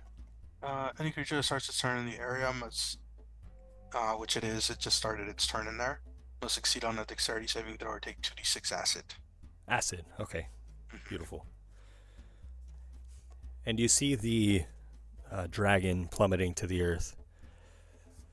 It pulls out its wings to stop its descent. And with a glance at you, Durian, a wall of ice bisects the creek, and everybody except for Durian is caught in this section of the creek and the smaller outlying shrubbery. Durian outside of the second wall that has just fallen or raised itself from the creek. This is a 10-foot high wall of ice between Durian and the rest of the party. And Sorry. As the dragon spreads its wings, you see its chest inflate, and it releases its icy breath. If you guys would please make Constitution saving throws. Peter, Edward, Desperado. Am I within 10 feet of Desperado? I don't. I think I'm just by Edward. Yeah, I feel like Desperado's close enough to Edward, but Peter, you're off in the bushes. Okay, in that case, I'm going to use a luck point on this, and I'm also going to use my reaction to use that spell scroll. Okay. So, advantage on this Constitution save. Okay. And then I'm going to use Absorb Elements to take half damage as well. Okay, and Edward, Chris? He's there. Hey, Chris? Uh-oh. He's already dead. I'm here. Chris, do me a favor, make a Constitution saving throw. And you can add my +3 from my charisma. Sorry. Yeah. You're good. So I do have the +3 now. Okay. Yeah. The messed up part about this, I am 12 feet tall, so I am like peeking over the wall, just like seeing all of this happen. Oh, that's right. You're huge. I don't think the +3 is gonna do it for me. There. Okay, but... 6 from Edward. Right. Yeah, and an icy blast just consumes this area between the walls. And if you failed the save, you will take 58 damage. If you succeeded, that's 29 damage. 29. And then the resistance cuts that. 29. So 14 and a half. 14? We round down, Ben? I'm sorry. Probably asks us every time. Damage is rounded down. No, that's okay. Okay. Yeah. I haven't drank my potion. Oh, no. Okay. Oh, I'm still hurt. And the warriors among you all freeze in place. Gone. Even the Gothak as well. Oh, God. Gothak is covered in ice, but he raises his arm defiantly, not yet slain. Ooh.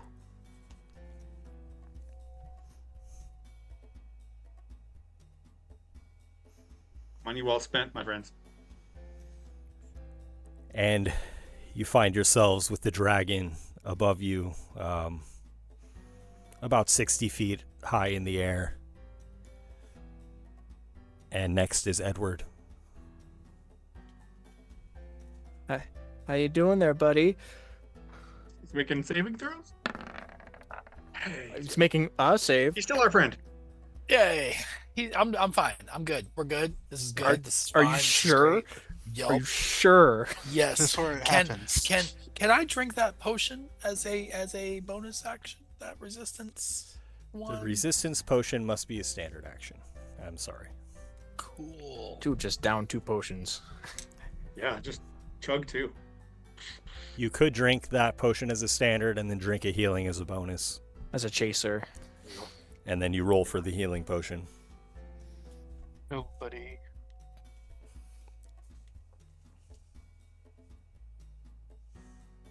Howdy. Okay. But here's what we're gonna do. We are going to. Where'd my character sheet go? Crap.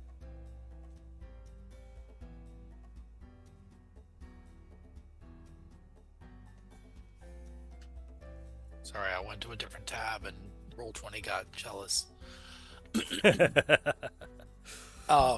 As it is one to do. Yeah. So the dragon's back up in the air. Yes. I can't get to it.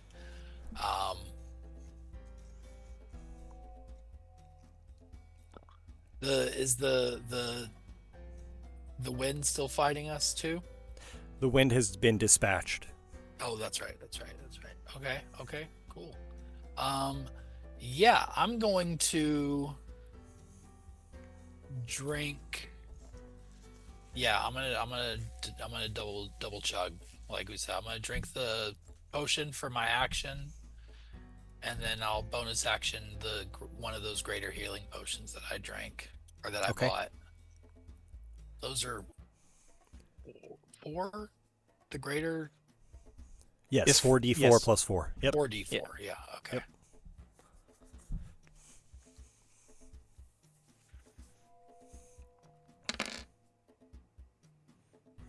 Right.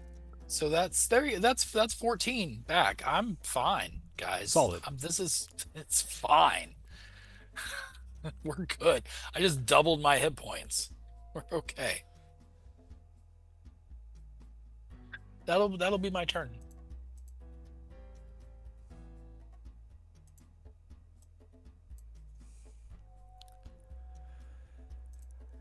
And realizing that there's some threat lurking in the woods or the brush or hidden somewhere, the dragon peels its eyes and searches for what we know as Peter. Peter, can you remind me what your stealth check was, please? 16. Wow. And you see above you the neck of the dragon crane in your direction. Its snout fixed squarely in your direction. So it's seen me. Yes. Peter, you're next. Well. Ominous. Peter, you're next. Peter, figure it out. I think he means it's your turn, but that's not what it sounded like. I'm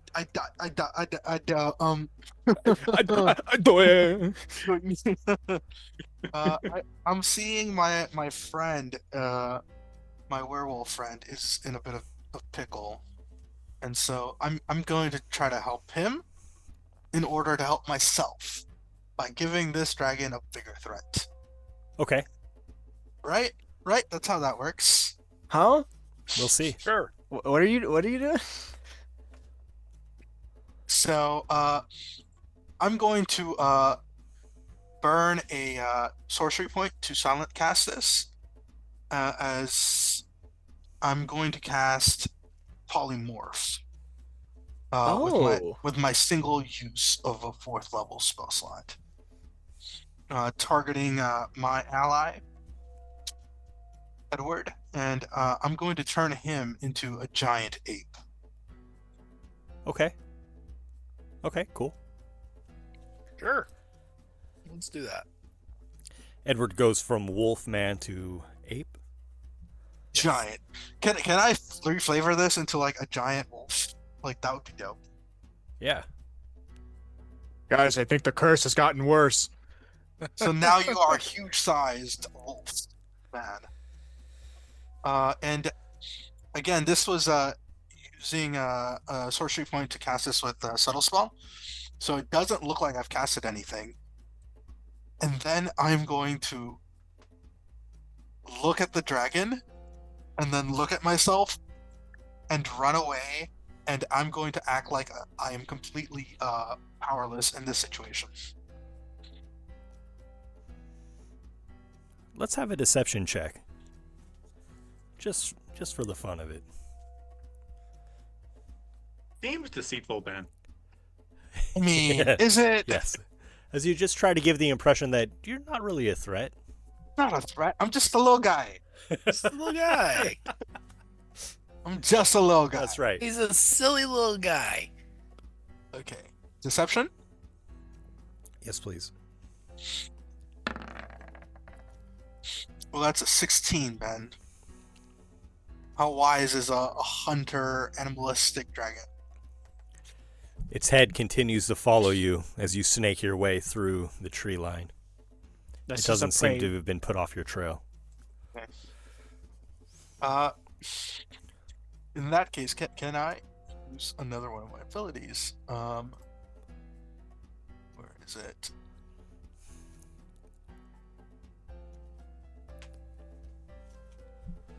If that was a failure, can I try this?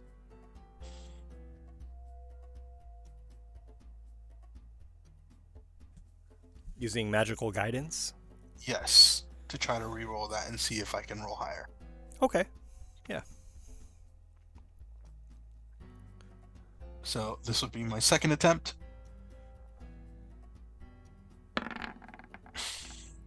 Oh. That's worse. I tried. That'll be the end of my turn. Gothak drops his sword, blade down. It sticks into the ice of the riverbed, the creek bed, and stands there. He takes a knee and pulls a heavy crossbow, loosing a crossbow bolt at the dragon, the crossbow ready at his side.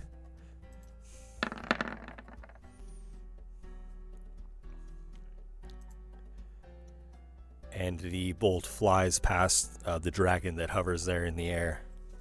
A difficult target, especially while flying.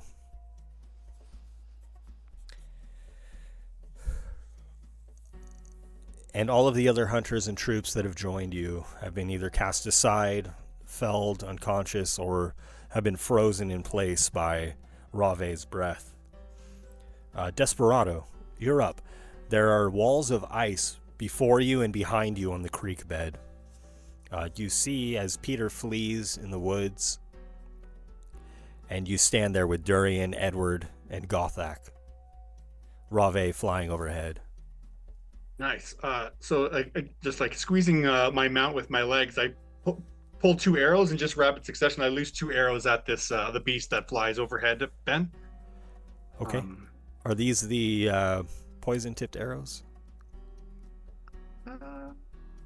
Sure. Why not? Let's try. Yeah. Okay. Yeah. So first arrow. Oh no. I mean, if this thing gets paralyzed, it's gonna be real bad. Nope, that's not a good. The 12's gonna miss. The arrow flies errant. And an 18 on the second arrow. 18 hits. Nice. So he's gonna take 3 radiant and 11 piercing damage. And I mean, he can make I think it's a DC 13 con save. I looked it up. So that's what I remember it as. Yeah, this is on the 5th edition D&D wiki dot. That's where I pulled that from. Yeah, the DC 13 con save. Roll a nat 1 for me, Ben. Excuse me, that is too lower than it would be. So he does save. The arrows seem to strike true, and any other beast would have surely been poisoned by this. Oh, okay. You begin to question whether or not this will have the desired effect, except for maybe, by luck itself. An act of God. And then I'll wheel my mount and just give myself some distance between my friends. I think in this case, we're better off being single targets. But I will use a bonus action to I'll just kind of point at my arrow hand at my friend Edward as these red leaves kind of waft across as a healing word with my bonus action for Edward. Very good. It's here. I don't have it. Sorry.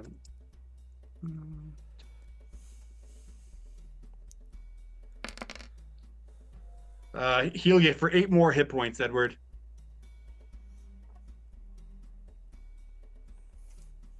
He is currently a full health giant wolf. Oh shoot! You're right. Sorry, I forgot he wasn't. He's polymorph, and that's a waste of a spell. That's okay. Yeah, you don't need to spend that then. Oh wait, yeah, that's right. Because I've got the other hit point pool. Yeah, it's 58 if I remember. That's fair enough.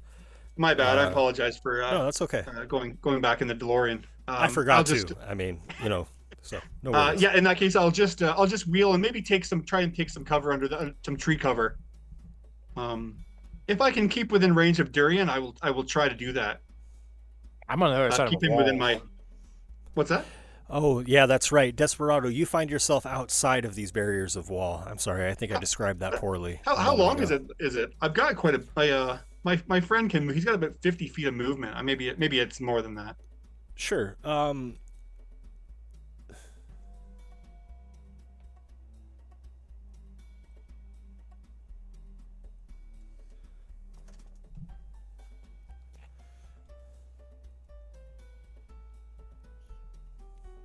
Oh, gosh. Okay.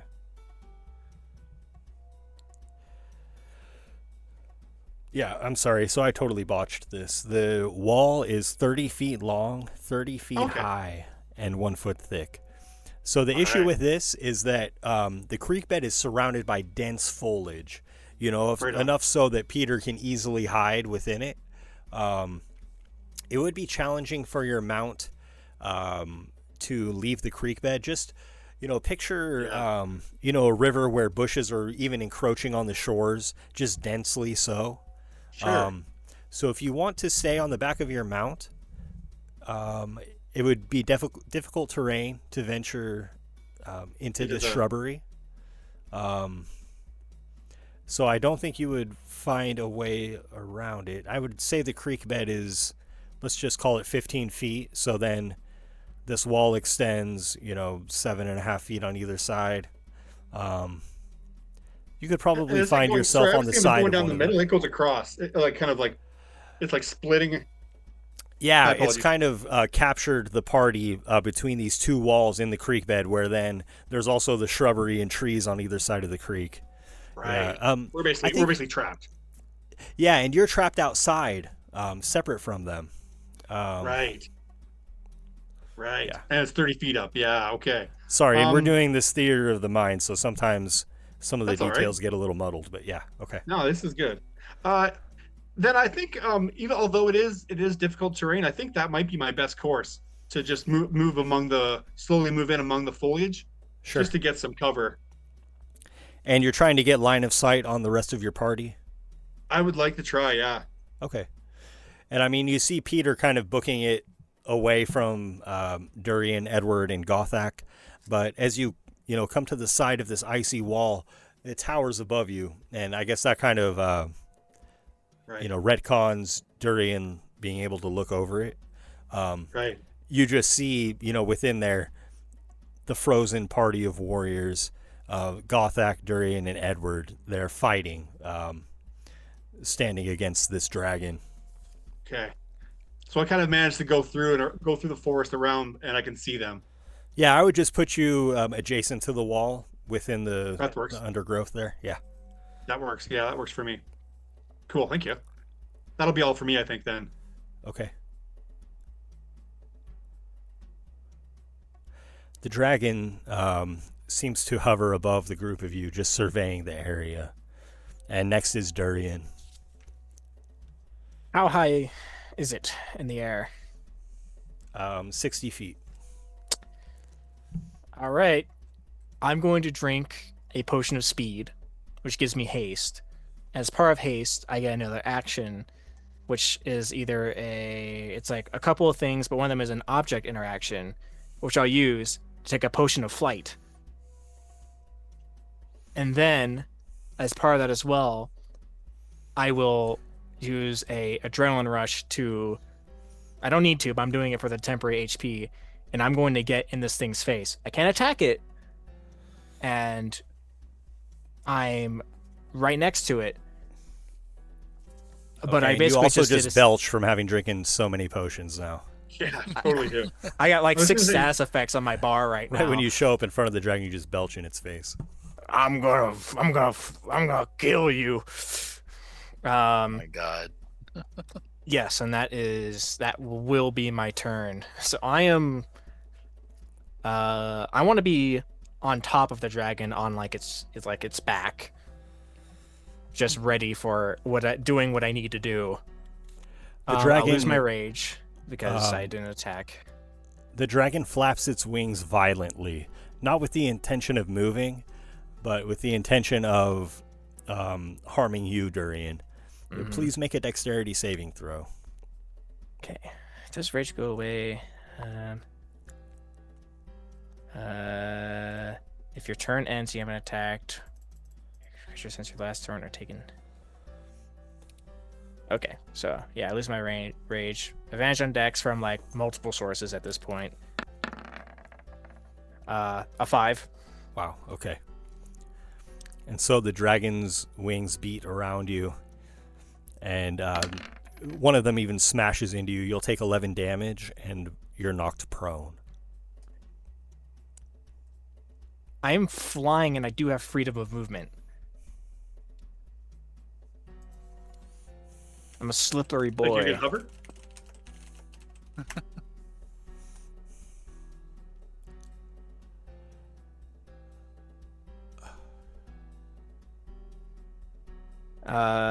Unaffected by So- difficult terrain, spells, and other magical effects can either reduce target speed or cause me restrained. Okay, so this says nothing about being prone. So I guess I'm prone, but I am still in the air.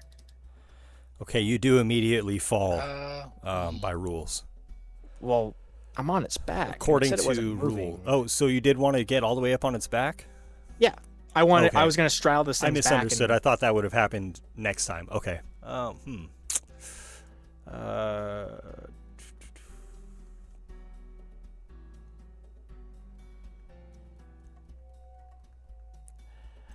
I mean, mechanically speaking, I think to be on its back, you would need to probably beat it in a grapple check.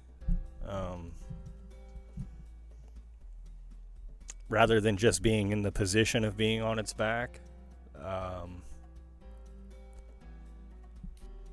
You already had advantage on your dex save. Make one more dex save. With advantage or just with okay. advantage? Yeah. 21. Okay. Okay. So I still take that damage, correct? You take the damage, but you're able to just, clutch the scales of the dragon and not plummet to the ground. Yeah. Excellent, excellent. Okay, that's my turn.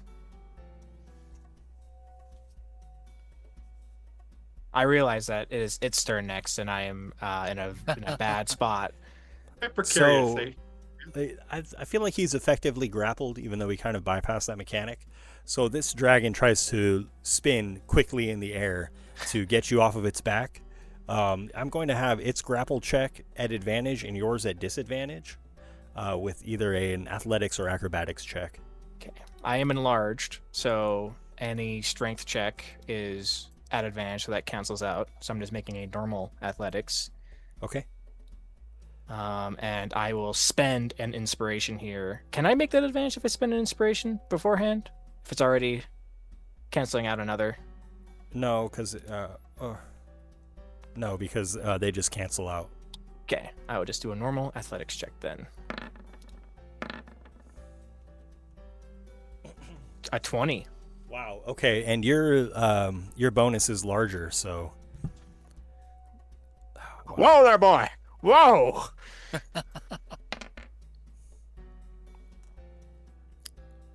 Wow, that is annoying to Rave. That's the point. That's what I'm trying to do. It cranes its neck around, trying to bite you. And this is going to be a disadvantage because you're on its back. Settle down, boy.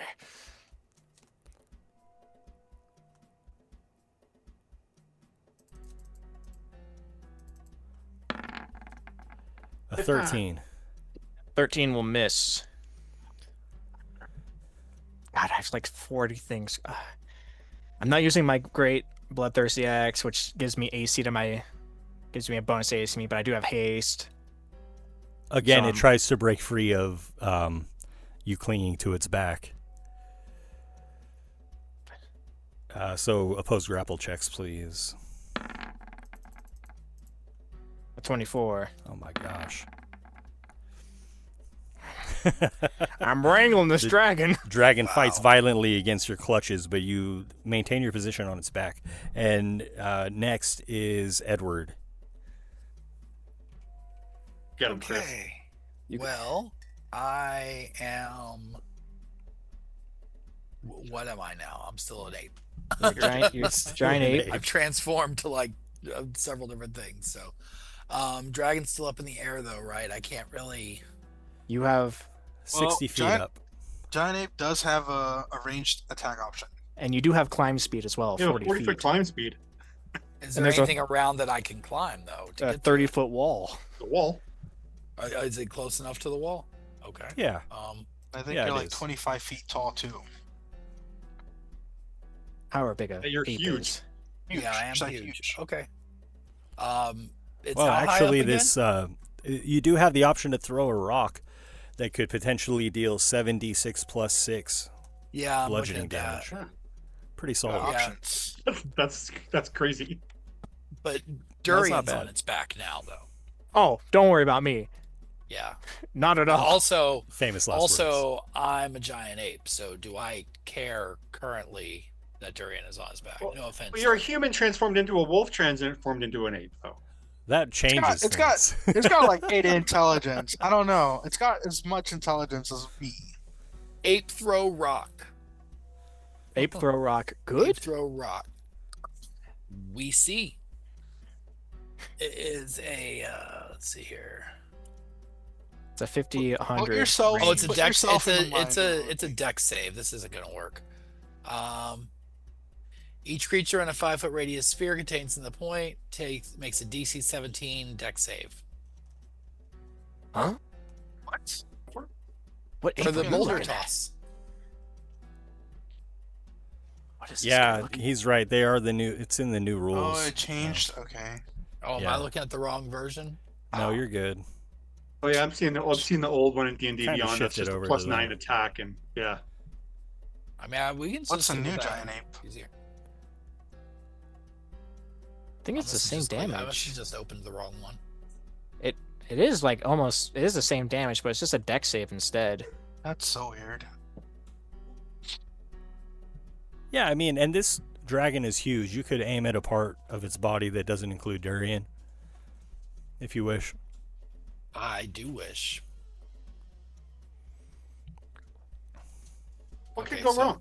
Am I rolling to hit, or are we using okay. the dex save? Or You'll hurl a boulder, and we will make a dex save.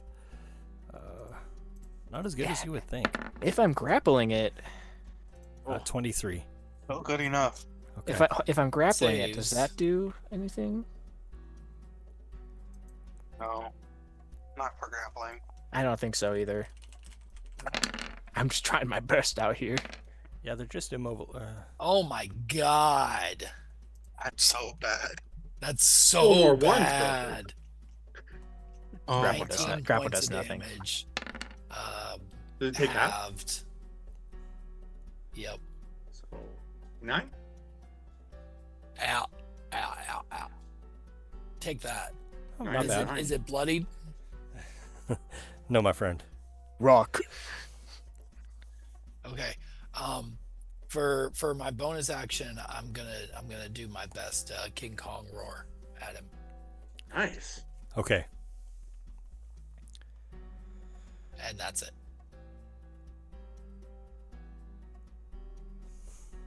This is going well, guys. This is good. We're still alive, bro. Yeah.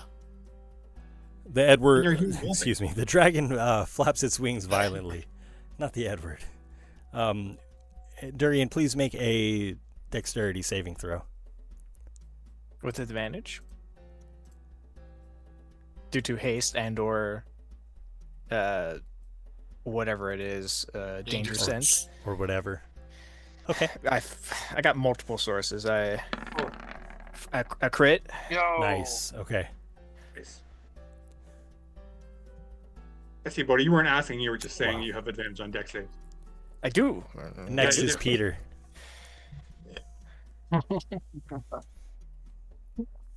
Oh, this is going so great for us. Oh yeah. It's not going bad. It's It's fine. going so It's good. fine. So good.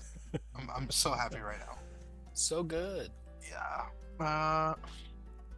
Oh, jeez. So it still knows where I am, right, Ben? Yes. So here's what I want to do. I'm gonna cast Misty Step with my bonus action, and then I want to use my action to try to hide. Okay. Make a stealth check.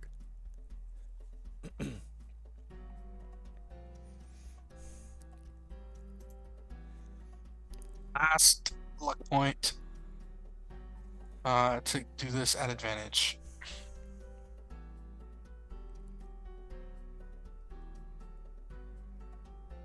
And I'm going to go stealth.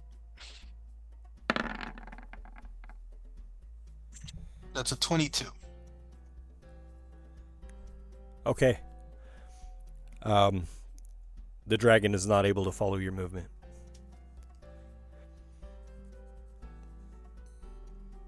And if I can, use that teleport to try to like separate myself from the group. Just Deeper in into case the another woods? Yeah, just in case another breath weapon comes. Okay. The dragon whips its tail against the threat upon its back, against Durian. Uh,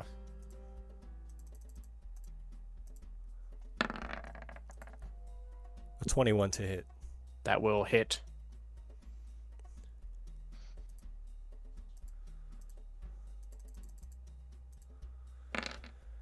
For 17 bludgeoning damage. I was gonna say, oh, that's not that bad. Gothak reloads his crossbow and fires it at the dragon. The bolt soars past the dragon, missing. All right. Oh, this guy sucks. I got some funny shenanigans for you, Ben, with rule stuff. But you kind of let some stuff slide, so it kind of is really dependent on you. When you grapple something, its speed becomes 0. It doesn't gain any benefit from its movement speed.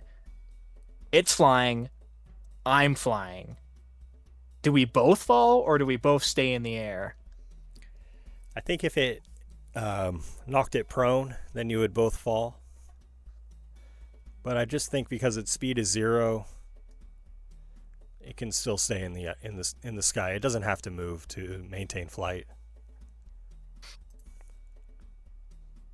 Okay.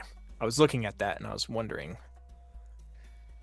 as I watch a crossbow bolt just like fly so far away from me. This guy's got to do better.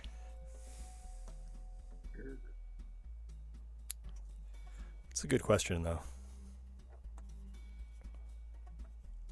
Next is Desperado.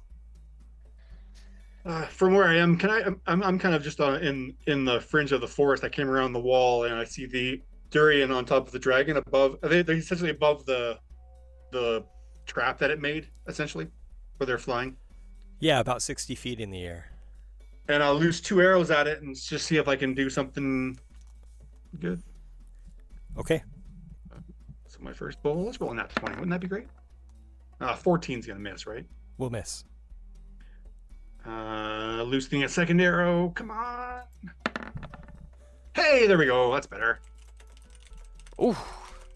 So it is a total of, let me just do some math.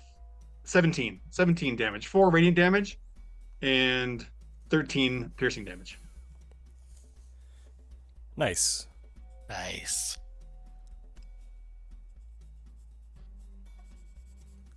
Okay.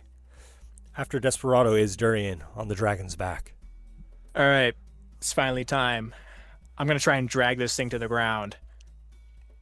I'm grappling it. You can pull grappled creatures with half your movement speed. I have 40 normally. I'm hasted, which gives me 80. It's 60 feet in the air.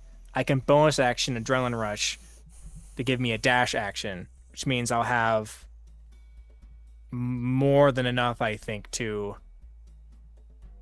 bring it to the ground. With your action, you can move it half of your movement speed. Right? I think you just drag it. I don't think you... I was attempting to look up the rules without having to watch a video on it, because there's multiples of those. And the PHP says, it's from a Reddit post, so take it with a grain of salt. Okay, When you move... You do use your movement to drag or carry them at half your speed. So you can't use your additional bonus speed because it's not part of your movement. But you can bring it 40 feet closer to the ground. Because your speed is not increased. You're using a bonus action to move. But you have to use your movement to move a grappled character. So when you're using your movement, that's a specific kind of action, and you can move it half of your speed. Your speed right now is 80. Well, I'll bring it 40 down. Or you can knock it prone. I could. It'd be like 20 feet from. So it also says you can use the dash action to move further with them. So that depends on what else you want to do. If I can, I would like to use Adrenaline Rush to take the dash action as a bonus action, which would give me 160. Yeah, okay. I like it. Yeah. Yep. Nice. So I'll drag this thing all the way to the floor. Oh gosh. Okay. Yep. Okay. Then I'll just your stop. movement and bonus, yeah. Nice. I'll stop grappling it. I'll still sit straight on its shoulders, and I'll take my axe out, and I'll just chop twice into the back of its head. Yes. Or sorry, 3 times because I have haste. Or no, I'll chop twice with my giant axe. To move it. No, I'm using my last haste action to re-grapple it so it can't move and keep it pinned on the floor. So I'm gonna take some reckless attacks. One with the big axe, a 27. Hits. I'm not raging. Unfortunate. Wow, that is a bad roll. 11. And then... yeah, I'll do another. For a 19 to hit. Hits. For 25. And then I would like to make a grapple check as my last attack action from my haste. And try and keep it on the floor. So would that be athletics on my end and... yes, whichever you prefer. Whatever you would choose. Beat a 25.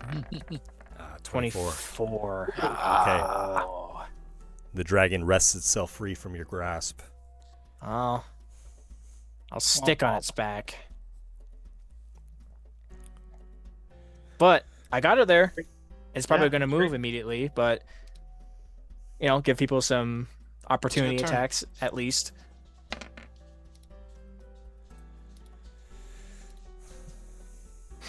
Ben's disappointment. A 4 to recharge its breath. I'm sorry, my wife dipped out. I have to go get this dog settled down. Sorry, real quick. I'll be right back. Strategic time, even though Ben can hear us. Chris, how does it feel like? I think you're on the right track, Bodhi. If you can do that, that gives us a chance to swing at it. I know, everyone. This guy's just swinging with is shooting his little crossbow that's doing nothing, and he's supposed to be like the big hunter guy. Yeah. I'll be right 1 second. Chris, your ape has reach on its attack. Bodhi, you saved my butt. Yeah, that was the plan. The plan was You saved my butt. I was like 1 turn away from death. If you hadn't taken all of that attention away from me, I would be dead right now. He's probably gonna fly away and try to I don't know, get out of range from me, but I can go and keep grappling and keep bringing it back down because I have a haste dash as well, and I have 1 more bonus action dash. I think you are faster than it flying. Okay, I might sorry be. about that. You got 160 feet of movement. It's crazy. The dragon finds itself on the ground, having been dragged down by Durian. It's amidst the group of you. And it breathes deeply in, expanding its chest like a bird would expand its plume. Oh, there goes Chris. No. Chris said, "I'm going to bed." He said goodbye. He couldn't bear it. He couldn't bear to see what would happen next. And with this breath, it attains a frightful presence. If you would all please make wisdom saving throws. I within 10 feet of Desperado. No, Desperado is kind of in the woods on the side of the icy Oh, wall. that's right. He's not in the pit. Yeah, I picture you guys like between both those walls, right by Gothak. Joke's on you, Ben. I was already scared. Okay, I'm 3 from looking- Peter. I'm looking through all of my stuff to see if I have any. Whoa, we Oh, lost I'm Jason sorry. too. Oh no. Is this me? Is this my fault? I don't know. What's That's going crazy. on? I don't have anything else. I I'm just staying a little- remembered I have Brave from being a halfling, so I have advantage. Okay, let's see it. I such a A 10. Not good enough. Not that brave.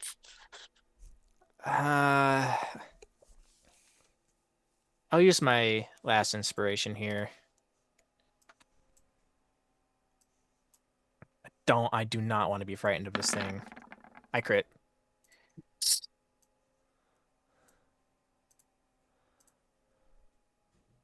Don't worry, Joel.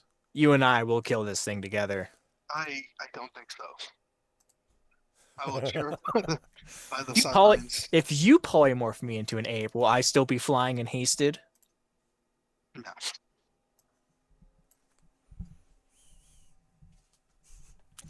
Let's give it a second to see. Jason's posting something in the Discord. His internet barfed. Man, him and Chris, same time. That's weird. Yeah, it's almost as if it was. Okay. Planned. You know what?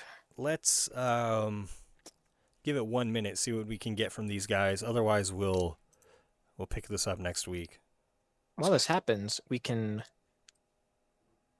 to see how many turns have happened since I drank my haste potion, because the duration does matter.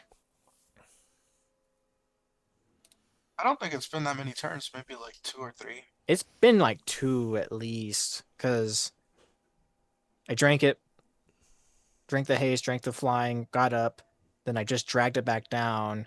I think this was the It was third my one. third turn, so I'm at 3 out of 10. So my next turn will be 4th. And then I'll have a turn of downtime where I'll just be dead because it'll kill me. All right, looks like these guys. I mean, if both of their internets are out, likelihood is it'll take a while to get them both back. So, I mean, we're already running a little bit late. We'll just call it there for tonight and pick up in the middle of this dragon battle next week. Good luck, guys. I'm still